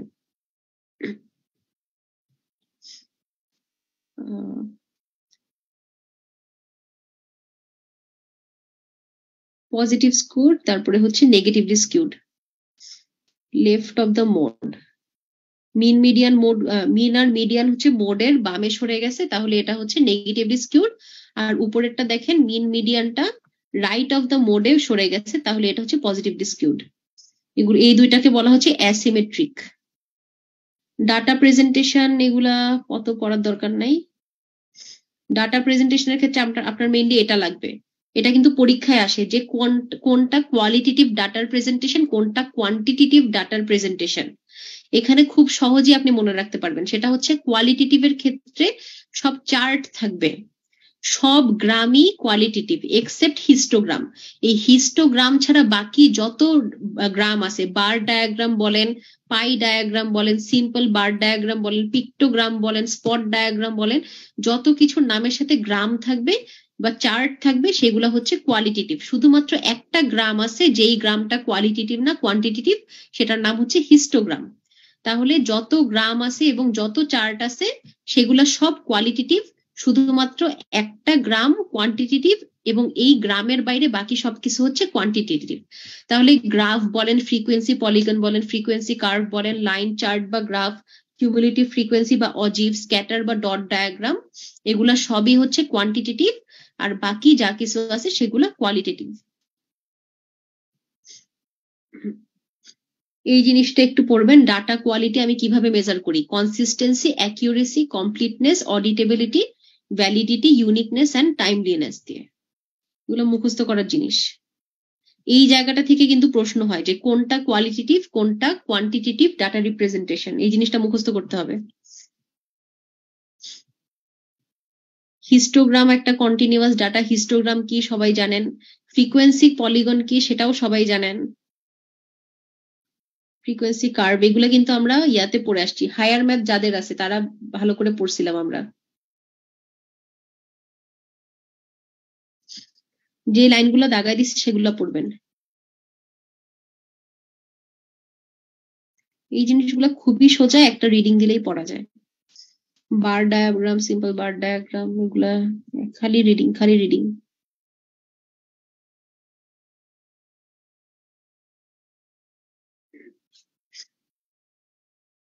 এই জিনিসগুলো আমি ইয়ার সময় কোয়েশ্চেন সলভ করতে গিয়ে পাইছিলাম, তাই খাতায় তুলছি।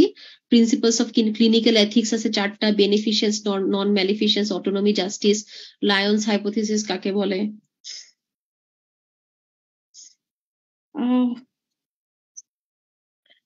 আচ্ছা, হাইপোথিসিসের ক্ষেত্রে নাল হাইপোথিসিস কি, অল্টারনেট হাইপোথিসিস কি, এন্ড হাইপোথিসিস টেস্ট কি। 10 জন থেকে 4 জন হয়ে গেছে লাইভে, ক্লাস কি খুব খারাপ হচ্ছে?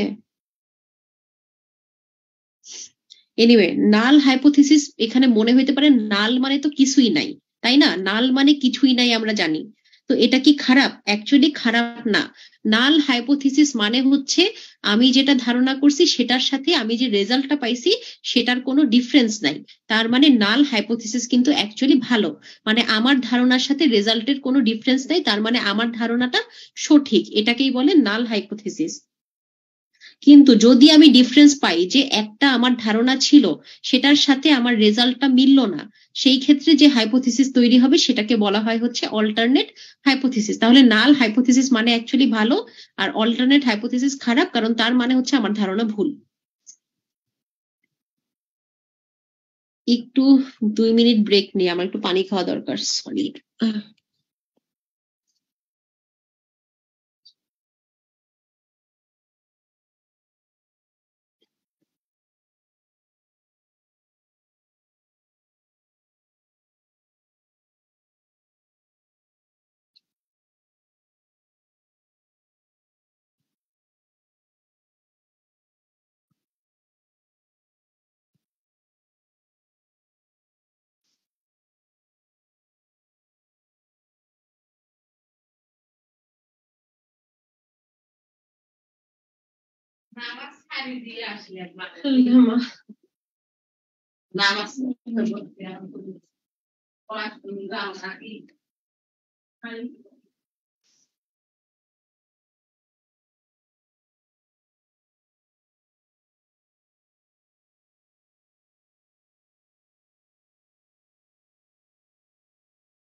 ওকে, এটা হচ্ছে প্রবাবিলিটি এন্ড পি ভ্যালু, এই জায়গা থেকে মাস্ট মাস্ট মাস্ট প্রশ্ন হবে, সো এই জায়গাটা একটু ভালো মতো পড়তে হবে।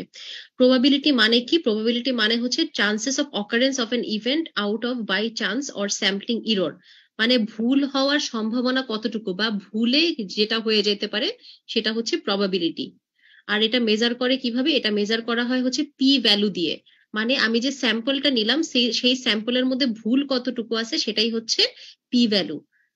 ভুল যদি পাওয়া যায় সেটা প্রবাবিলিটি, আর ভুল কতটুকু আছে সেটা আমি মেজার করব হচ্ছে পি ভ্যালু দিয়ে।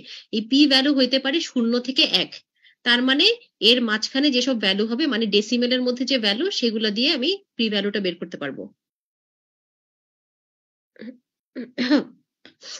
ওকে, স্ট্যাটিস্টিক্যাল সিগনিফিকেন্স মানে কি? সিগনিফিকেন্ট মানে হচ্ছে এই জিনিসটা হওয়ার সম্ভাবনা কম, আর নট সিগনিফিকেন্ট মানে হচ্ছে হওয়ার সম্ভাবনা আছে। মানে আমি সিগনিফিকেন্ট শুনলে আমার যে ধারণা হবে তার উল্টাটাই হচ্ছে সিগনিফিকেন্ট। হাইপোথিসিস টেস্টিং এই জিনিসটা, আচ্ছা আমি একটু কেয়ারফুলি পড়াই, বিকজ দিস ইজ ইম্পর্টেন্ট।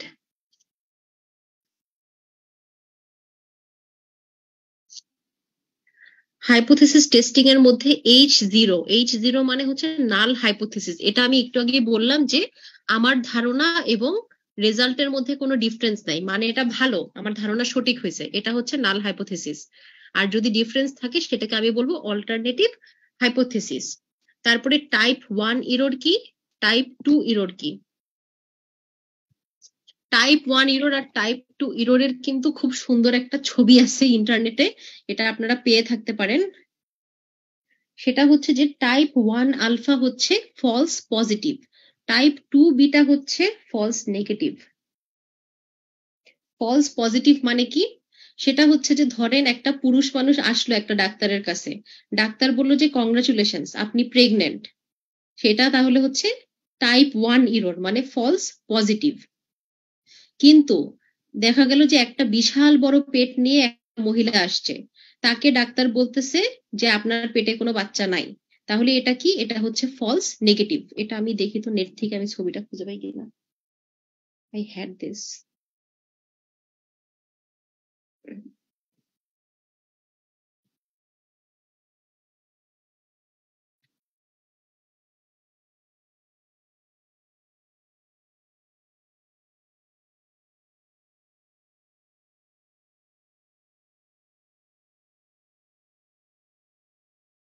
পাইছি।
আচ্ছা এটা একটু দেখেন।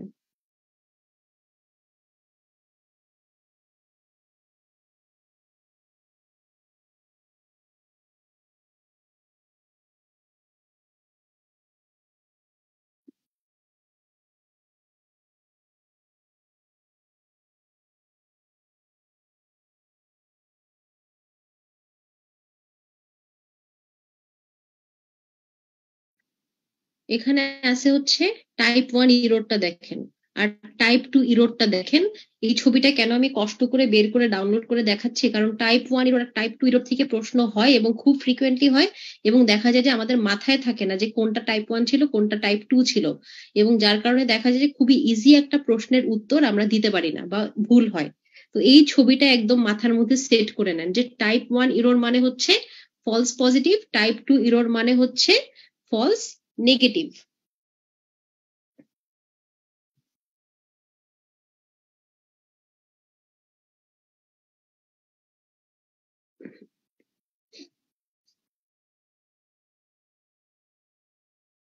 এখন পড়ায় ফেরত যাই। ওকে, টাইপ 1 ইরর মানে হচ্ছে যেহেতু ফলস পজিটিভ মানে incorrect rejection of null hypothesis, H0 মানে হচ্ছে নাল হাইপোথিসিস, এবং missing of no significant difference. Type 2 মানে কি? Incorrect acceptance of null hypothesis, মানে যেটা না সেটাকে দেখতেছে। এই ইনকারেক্ট রিজেকশন, ইনকারেক্ট একসেপ্টেন্স দিয়ে আপনার জীবনেও মনে থাকবে না, খালি কোনটা ফলস পজিটিভ কোনটা ফলস নেগেটিভ সেটা মনে রাখবেন।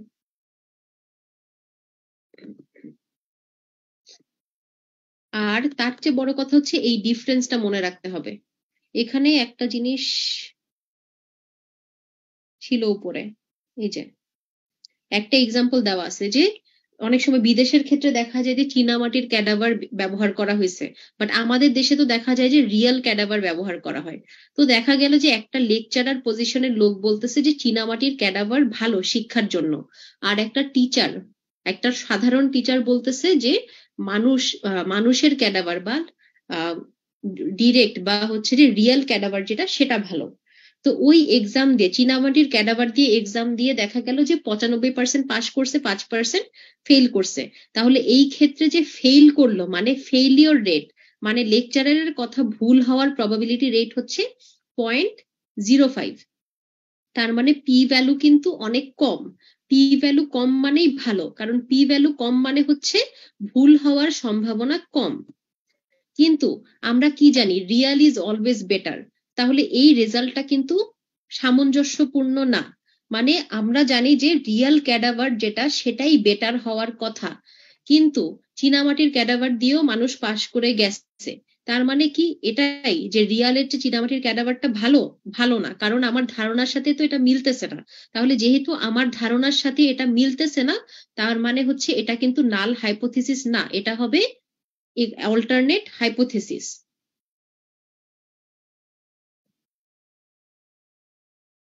যদি এমন হইতো যে এই জায়গায় দেখা গেছে যে রিয়াল ক্যাডাভার ইউজ করে বেশি ভালো রেজাল্ট পাওয়া গেছে, সেই ক্ষেত্রে এটা হইতো নাল হাইপোথিসিস।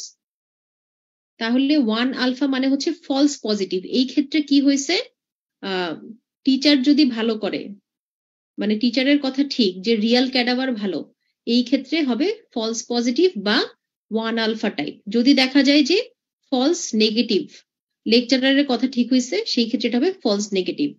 ফলস পজিটিভের ক্ষেত্রে আমার পি ভ্যালু কিরকম থাকে, পি ভ্যালু থাকে হচ্ছে 0.05%-এর আশেপাশে, আর ফলস নেগেটিভের ক্ষেত্রে থাকে হচ্ছে 0.5%-এর আশেপাশে। ফলস পজিটিভের ক্ষেত্রে তাহলে আমি কোন হাইপোথিসিস নিচ্ছি, আমি নিচ্ছি হচ্ছে অল্টারনেটিভ হাইপোথিসিস। আর ফলস নেগেটিভের ক্ষেত্রে আমি নিচ্ছি নাল হাইপোথিসিস। কেন আমি অল্টারনেটিভ হাইপোথিসিস নিচ্ছি, কারণ এখানে পি ভ্যালু কম থাকার কারণে নাল হাইপোথিসিসটা রিজেক্টেড হয়ে যাচ্ছে। ফলস পজিটিভ মানে হচ্ছে ইনকারেক্ট রিজেকশন হচ্ছে, আর ফলস নেগেটিভ মানে হচ্ছে ইনকারেক্ট একসেপ্টেন্স হচ্ছে।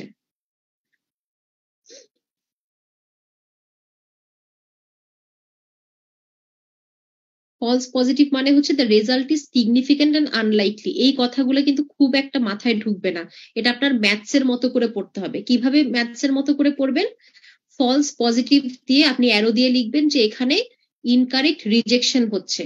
যেহেতু ইনকারেক্ট রিজেকশন হচ্ছে, আমার নাল হাইপোথিসিসের সাথে কথা মিলতেছে না, তার মানে অল্টারনেট হাইপোথিসিস আমার চলে যাওয়া লাগতেছে।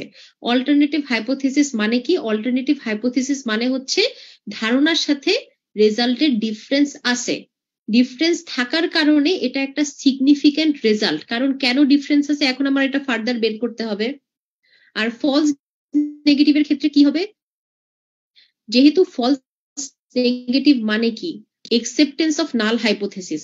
নাল হাইপোথিসিস যদি একসেপ্ট হয় কিন্তু এটা ফলস নেগেটিভ, তার মানে এখানে একসেপ্টেড যে হচ্ছে সেটা ইনকারেক্টলি একসেপ্টেড হচ্ছে, এবং ইনকারেক্টলি একসেপ্টেড হচ্ছে। আর নাল হাইপোথিসিস মানে হচ্ছে আমার ধারণার সাথে রেজাল্টের কোনো ডিফারেন্স নাই, তার মানে রেজাল্টের ডিফারেন্স নাই মানেই হচ্ছে এটার কোনো সিগনিফিকেন্স নাই। এই জিনিসগুলো মাথায় ঢুকতে একটু সময় লাগবে, একটু বুঝে বুঝে পড়তে হবে। এগুলো তো পড়া লাগবে না, এখান থেকে আমি প্রশ্ন পাইছিলাম অ্যাকচুয়ালি। প্যারামেট্রিক টেস্ট কোনটা, নন প্যারামেট্রিক টেস্ট কোনটা, এখানে আপনার কিছু লাগবে না। আপনি সবার আগে যেটা করবেন সেটা হচ্ছে নাম মুখস্থ করতে হবে, কারণ সবার প্রথম প্রশ্ন এটাই আসে যে এর মধ্যে কোনটা প্যারামেট্রিক টেস্ট, এর মধ্যে কোনগুলো নন প্যারামেট্রিক টেস্ট। খালি একটা ছবি দেখেন, খালি একদম স্ট্রেইট লাইন বরাবর একটা বেল শেপ যেখানে পাওয়া যাবে সেগুলাই হচ্ছে প্যারামেট্রিক টেস্ট। আর যেগুলা লেফট স্কিউ বা রাইট স্কিউ মানে ডানে বা বামে হেলে যাবে সেগুলো হচ্ছে নন প্যারামেট্রিক টেস্ট। তো প্যারামেট্রিক টেস্ট কোনগুলা, পিয়ারসন টেস্ট, পিপি দিয়ে মনে রাখবেন, P for parametric, P for Pearson test. তারপরে টি টেস্টের আরেকটা নাম কিন্তু স্টুডেন্ট টি টেস্ট, এটা মনে রাখবেন, এটাই সবচেয়ে বেশি আসে যে স্টুডেন্ট টি টেস্টটা কোন ধরনের টেস্ট, প্যারামেট্রিক নাকি নন প্যারামেট্রিক। তাহলে প্রথমত কি করবেন, প্যারামেট্রিকের নামগুলো মুখস্থ করতে হবে, তারপরে হচ্ছে নন প্যারামেট্রিকের নামগুলো মুখস্থ করতে হবে। তাহলে সবার আগে আমরা প্যারামেট্রিকের নামটা মুখস্থ করি। সবার আগে আছে টি টেস্ট, টি টেস্টের আরেকটা নাম হচ্ছে স্টুডেন্টস টি টেস্ট, এটা মনে রাখবেন। তো অনেক সময় দেখা যায় যে টি টেস্ট না বলে স্টুডেন্টস টি টেস্ট বলতে পারে।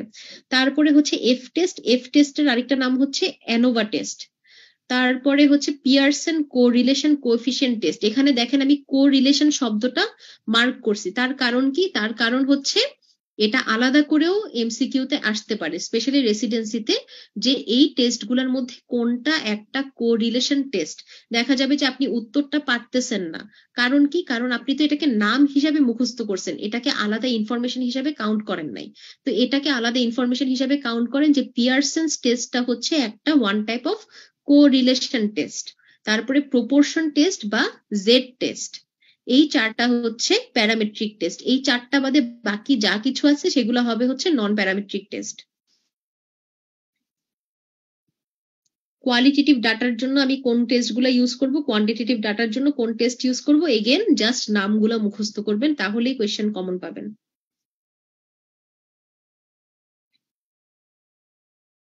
হাইপোথিসিস টেস্টিং এর মধ্যে এগুলা খুব একটা পড়া লাগবে না, আসে না অনেকটা। এই যে এই জিনিসগুলো পড়তে হবে, স্টুডেন্টস টি টেস্ট পেয়ার্ড বা ডিপেন্ডেন্ট না কোরিলেটেড, তারপরে আনপেয়ার্ড না ইন্ডিপেন্ডেন্ট, এই ডিফারেন্স গুলো পড়তে হবে। পেয়ার্ড টেস্ট আর স্টুডেন্ট টি টেস্ট হচ্ছে দুই ধরনের, পেয়ার্ড আর আনপেয়ার্ড। পেয়ার্ড আর আনপেয়ার্ড এর মধ্যে ডিফারেন্স কি সেটা পড়তে হবে। অ্যানোভা টেস্টের মধ্যে আমরা কি করি, ভ্যারিয়েন্সটাকে অ্যানালাইজ করি। চি স্কোয়ার টেস্টের মধ্যে কি কি হয়, এখানে এটা একটা নন প্যারামেট্রিক টেস্ট, পপুলেশন ভ্যারিয়েশন আছে, এক্সপোজার এফেক্ট ডিফারেন্স কম্পেয়ার আছে, কোনো মিন মিডিয়ান মোড নাই, জাস্ট মুখস্থ। এগুলো আমি দেখা গেছে যে আমি এত ইনফরমেশন গুলো কই পাইলাম, এত ইনফরমেশন কিন্তু আমাকে ক্লাসে পড়ানো হয় নাই। আমার হচ্ছে শীটের লাস্টে যে কোয়েশ্চেন ছিল সেই প্রত্যেকটা কোয়েশ্চেন আমি সলভ করে করে কোয়েশ্চেনের ভিতর থেকে ইনফরমেশন বের করে করে এখানে লিখছি।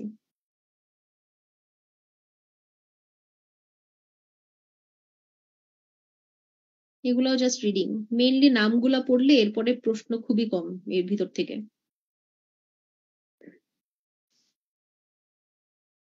Performance of a diagnostic test, এখানে আপনার এই 6টা জিনিসের নাম পড়তে হবে, sensitivity, specificity, positive predictive value, negative predictive value, likelihood ratio, দুই ধরনের, পজিটিভ আর negative likelihood ratio. Number C হচ্ছে reproducibility. Sensitivity, specificity, positive predictive value, negative predictive value, এগুলার হচ্ছে ফর্মুলা পড়তে হবে, কারণ এগুলো থেকে অঙ্ক আসে, সেন্সিটিভিটি স্পেসিফিসিটি থেকে অঙ্ক আসে। অঙ্কগুলো একটু পরে দেখাচ্ছি, ফর্মুলা মুখস্থ করে খালি ভ্যালু বসাই দিলেই হবে। আইডিয়াল স্ক্রিনিং টেস্টের ক্যারেক্টার গুলো পড়বেন, সিম্পল, র্যাপিড, ইনএক্সপেন্সিভ, এগুলো থেকে এমসিকিউ আসতে পারে। আচ্ছা, পড়া কিন্তু শেষ, এখন জাস্ট আমরা দেখতে থাকবো প্রশ্ন। এখন যারা আছেন লাইভে একটু আমার সাথে করতে হবে, কোঅর্ডিনেট করে প্রশ্নের উত্তরগুলো দিতে হবে। আমি যে এই যে 6 নম্বর প্রশ্নটা দেখেন ডান সাইডে, বলছিলাম যে খালি নাম মুখস্থ করলেই চলবে, এই দেখেন প্রশ্ন কিন্তু এভাবেই আসে, পেডিয়াট্রিক্সে আসছিল। অনেক সময় দেখবেন যে আপনাদের কোয়েশ্চেন ব্যাংক যেগুলা অন্যান্য কোচিং থেকে পাচ্ছেন, আমাদের তো শীট প্রোভাইড করা হয় না, অন্যান্য কোচিং এর যেসব শীট আছে সেখানে দেখবেন যে পেডিয়াট্রিক্স এর অনেক প্রশ্ন আছে। তার কারণ হচ্ছে বেশিরভাগ সময় দেখা যায় পেডিতে যে কোয়েশ্চেন আসছে পরের সেশনে সেগুলো গাইনিতে আসতেছে, এই জন্য পেডির প্রশ্নটা ইম্পর্টেন্ট। সেন্ট্রাল টেন্ডেন্সির মধ্যে কি কি আছে, মিন, অপশনে আছে হচ্ছে পার্সেন্টাইল, রেঞ্জ, স্ট্যান্ডার্ড ডেভিয়েশন, তারপরে হচ্ছে মিডিয়ান আর মোড। এই বাকি উপরে যেগুলো আছে পার্সেন্টাইল, রেঞ্জ, ডেভিয়েশন, এগুলা হচ্ছে ডিসপারশনের মেজার, মিডিয়ান আর মোড হচ্ছে সেন্ট্রাল টেন্ডেন্সির।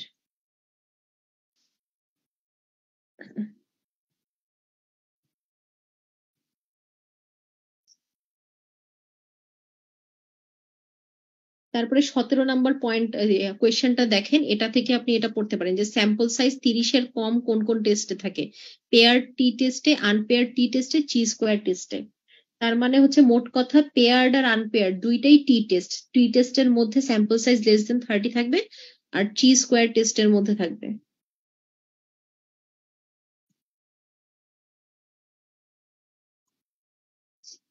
এগুলো সবই মোটামুটি আমি বইয়ে মার্ক করছি, সো এই কোয়েশ্চেন গুলো আপনারা নিজেরা দেখে নেবেন।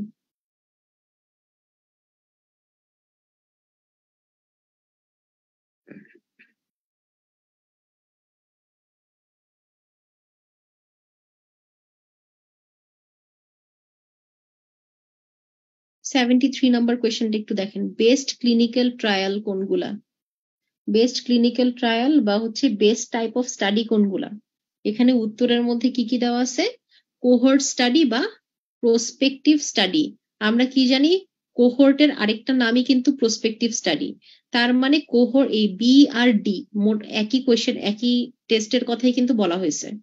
সো যখন এই ধরনের প্রশ্ন আসবে আপনার কিন্তু একটা অ্যান্সার দিলে হবে না, যেটা সিনোনিম আছে বা অল্টারনেট টার্ম আছে সেটাকেও অ্যান্সার হিসেবে কাউন্ট করতে হবে।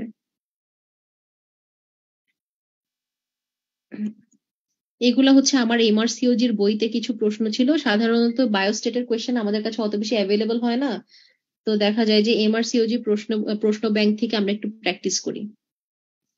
How would you calculate the sensitivity of a new test. আমরা কি জানি, সেন্সিটিভিটি মানে হচ্ছে এভরিথিং অ্যাবাউট পজিটিভিটি। তো তার মানে হচ্ছে true positive divided by total true positive plus false negative. এখানে দেখেন টেস্ট ডাটা কি দিছে, পজিটিভ অ্যান্ড এফেক্টেড মানে হচ্ছে এই এ হচ্ছে true positive, positive and shit, একটু দাঁড়ান ক্লাসের শেষে ফিরে এসে তৈরি লুকতেছে।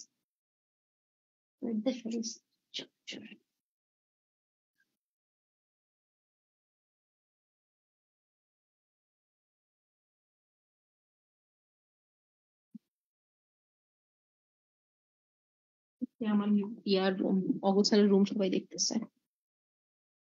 আমার রুমের মধ্যে বই ছাড়া কিছু নাই, মানুষ থাকারও জায়গা খুব কম, খালি চারপাশে বই।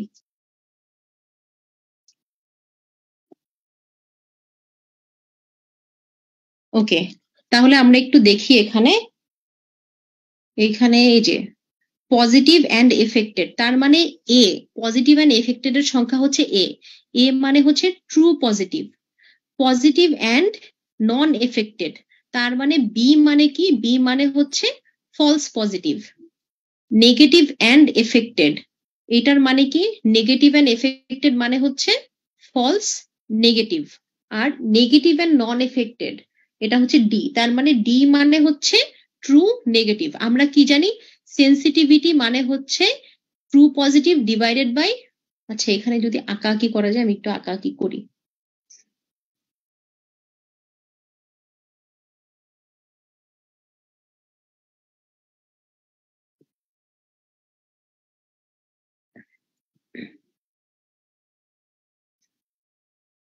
ওকে, যেটা বলতেছিলাম, পজিটিভ অ্যান্ড এফেক্টেড মানে রোগীটা এফেক্টেডও হয়েছে, মানে তার সিমটমও আছে এবং তার রেজাল্টও পজিটিভ, তার মানে সে হচ্ছে ট্রু পজিটিভ। তারপরে রোগীটা পজিটিভ আসছে কিন্তু তার কোনো সিমটম নাই, তার মানে এই পজিটিভটা হচ্ছে false positive.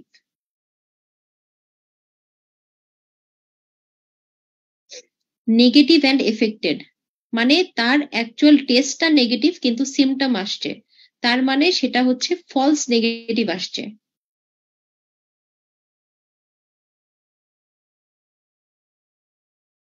Negative and non affected তার মানে সিমটমও নাই রেজাল্টও নেগেটিভ, তার মানে সে হচ্ছে ট্রু নেগেটিভ। তো সেন্সিটিভিটির তো অলরেডি লিখে ফেলছি আমি যে true positive divided by true positive plus false negative. এখন আমাকে একটু কেউ কমেন্টে বা মুখে বলেন তো, এখানে যদি সেন্সিটিভিটির বদলে স্পেসিফিসিটি চাওয়া হইতো সেই ক্ষেত্রে আমার ফর্মুলাটা কি হইতো। এখানে তো আমি পাইলাম হচ্ছে A divided by A plus C. যদি আমি সেন্সিটিভিটি না চেয়ে স্পেসিফিসিটি চাইতাম সেই ক্ষেত্রে এই ফর্মুলাটা কি হইতো, কেউ পারলে আমাকে একটু লিখে বা মুখে বলেন।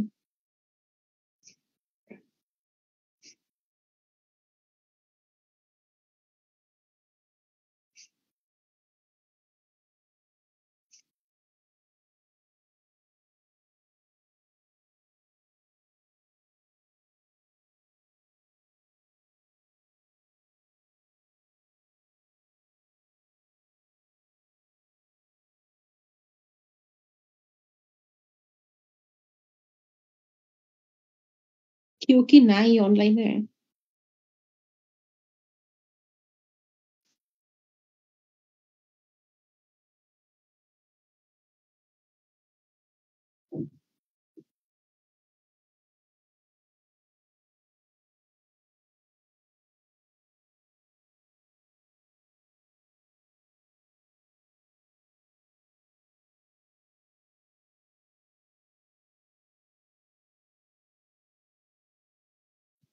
আচ্ছা, কেউ না থাকলে আমি বলি, এটা যদি সেন্সিটিভিটি না চেয়ে আমার কাছে স্পেসিফিসিটি চাওয়া হইতো,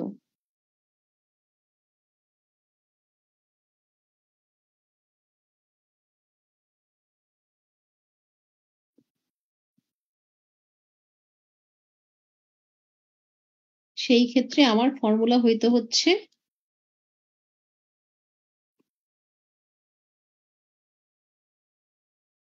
ট্রু নেগেটিভ, স্পেসিফিসিটি হচ্ছে অল অ্যাবাউট নেগেটিভ, তাহলে এটার ফর্মুলা হবে true negative divided by true negative plus false positive.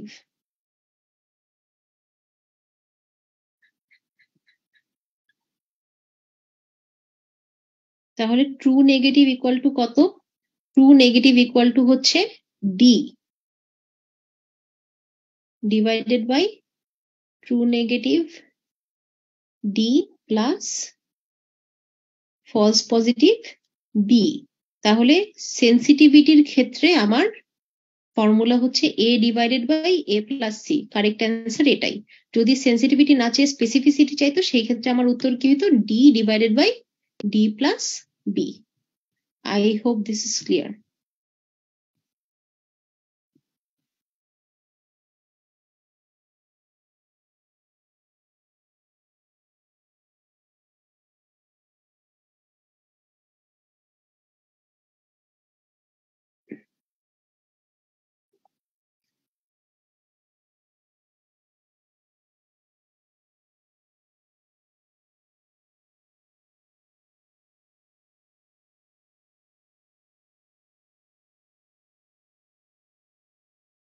এই কোয়েশ্চেনটা এমআরসিওজিতে অনেক বেশি আসে, যে ডেফিনেশন অফ পেরিনেটাল মর্টালিটি, এটা একদম মুখস্থ করে রাখেন।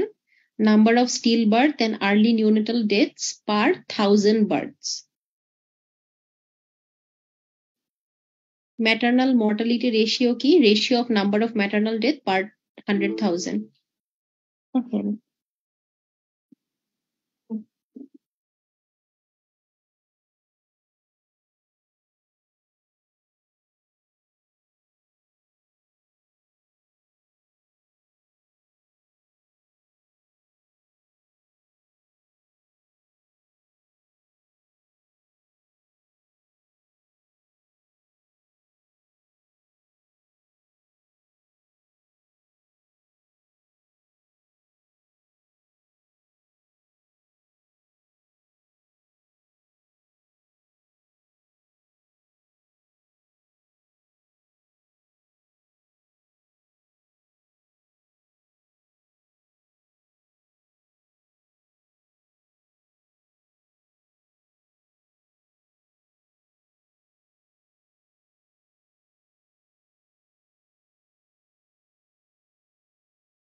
সরি, আপনাদের অনেকখানি সময় লস করলাম। আমার আসলে কিছু করার ছিল না। আমার যে ল্যাপটপের চার্জারটা ঠিক মতো কানেক্টেড নাই পোর্টে, সেটা খেয়াল করি নাই।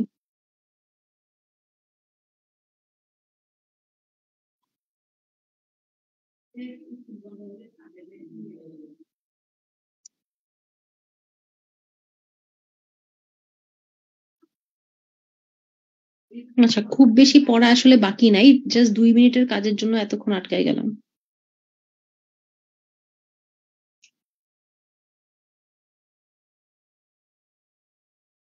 ধ্যাত্তেরি।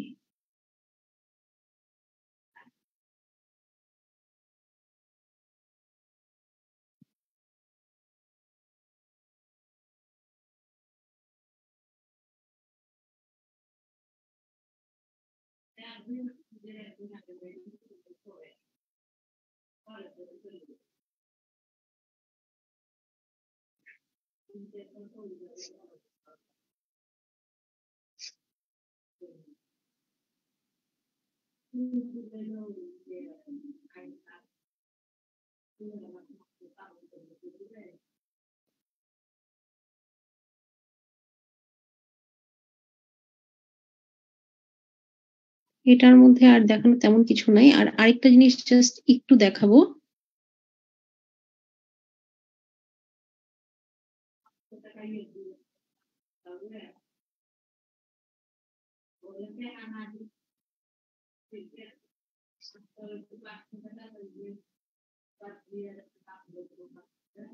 আচ্ছা, এই পিডিএফটাও দিয়ে দিব। এখানে হচ্ছে অনেক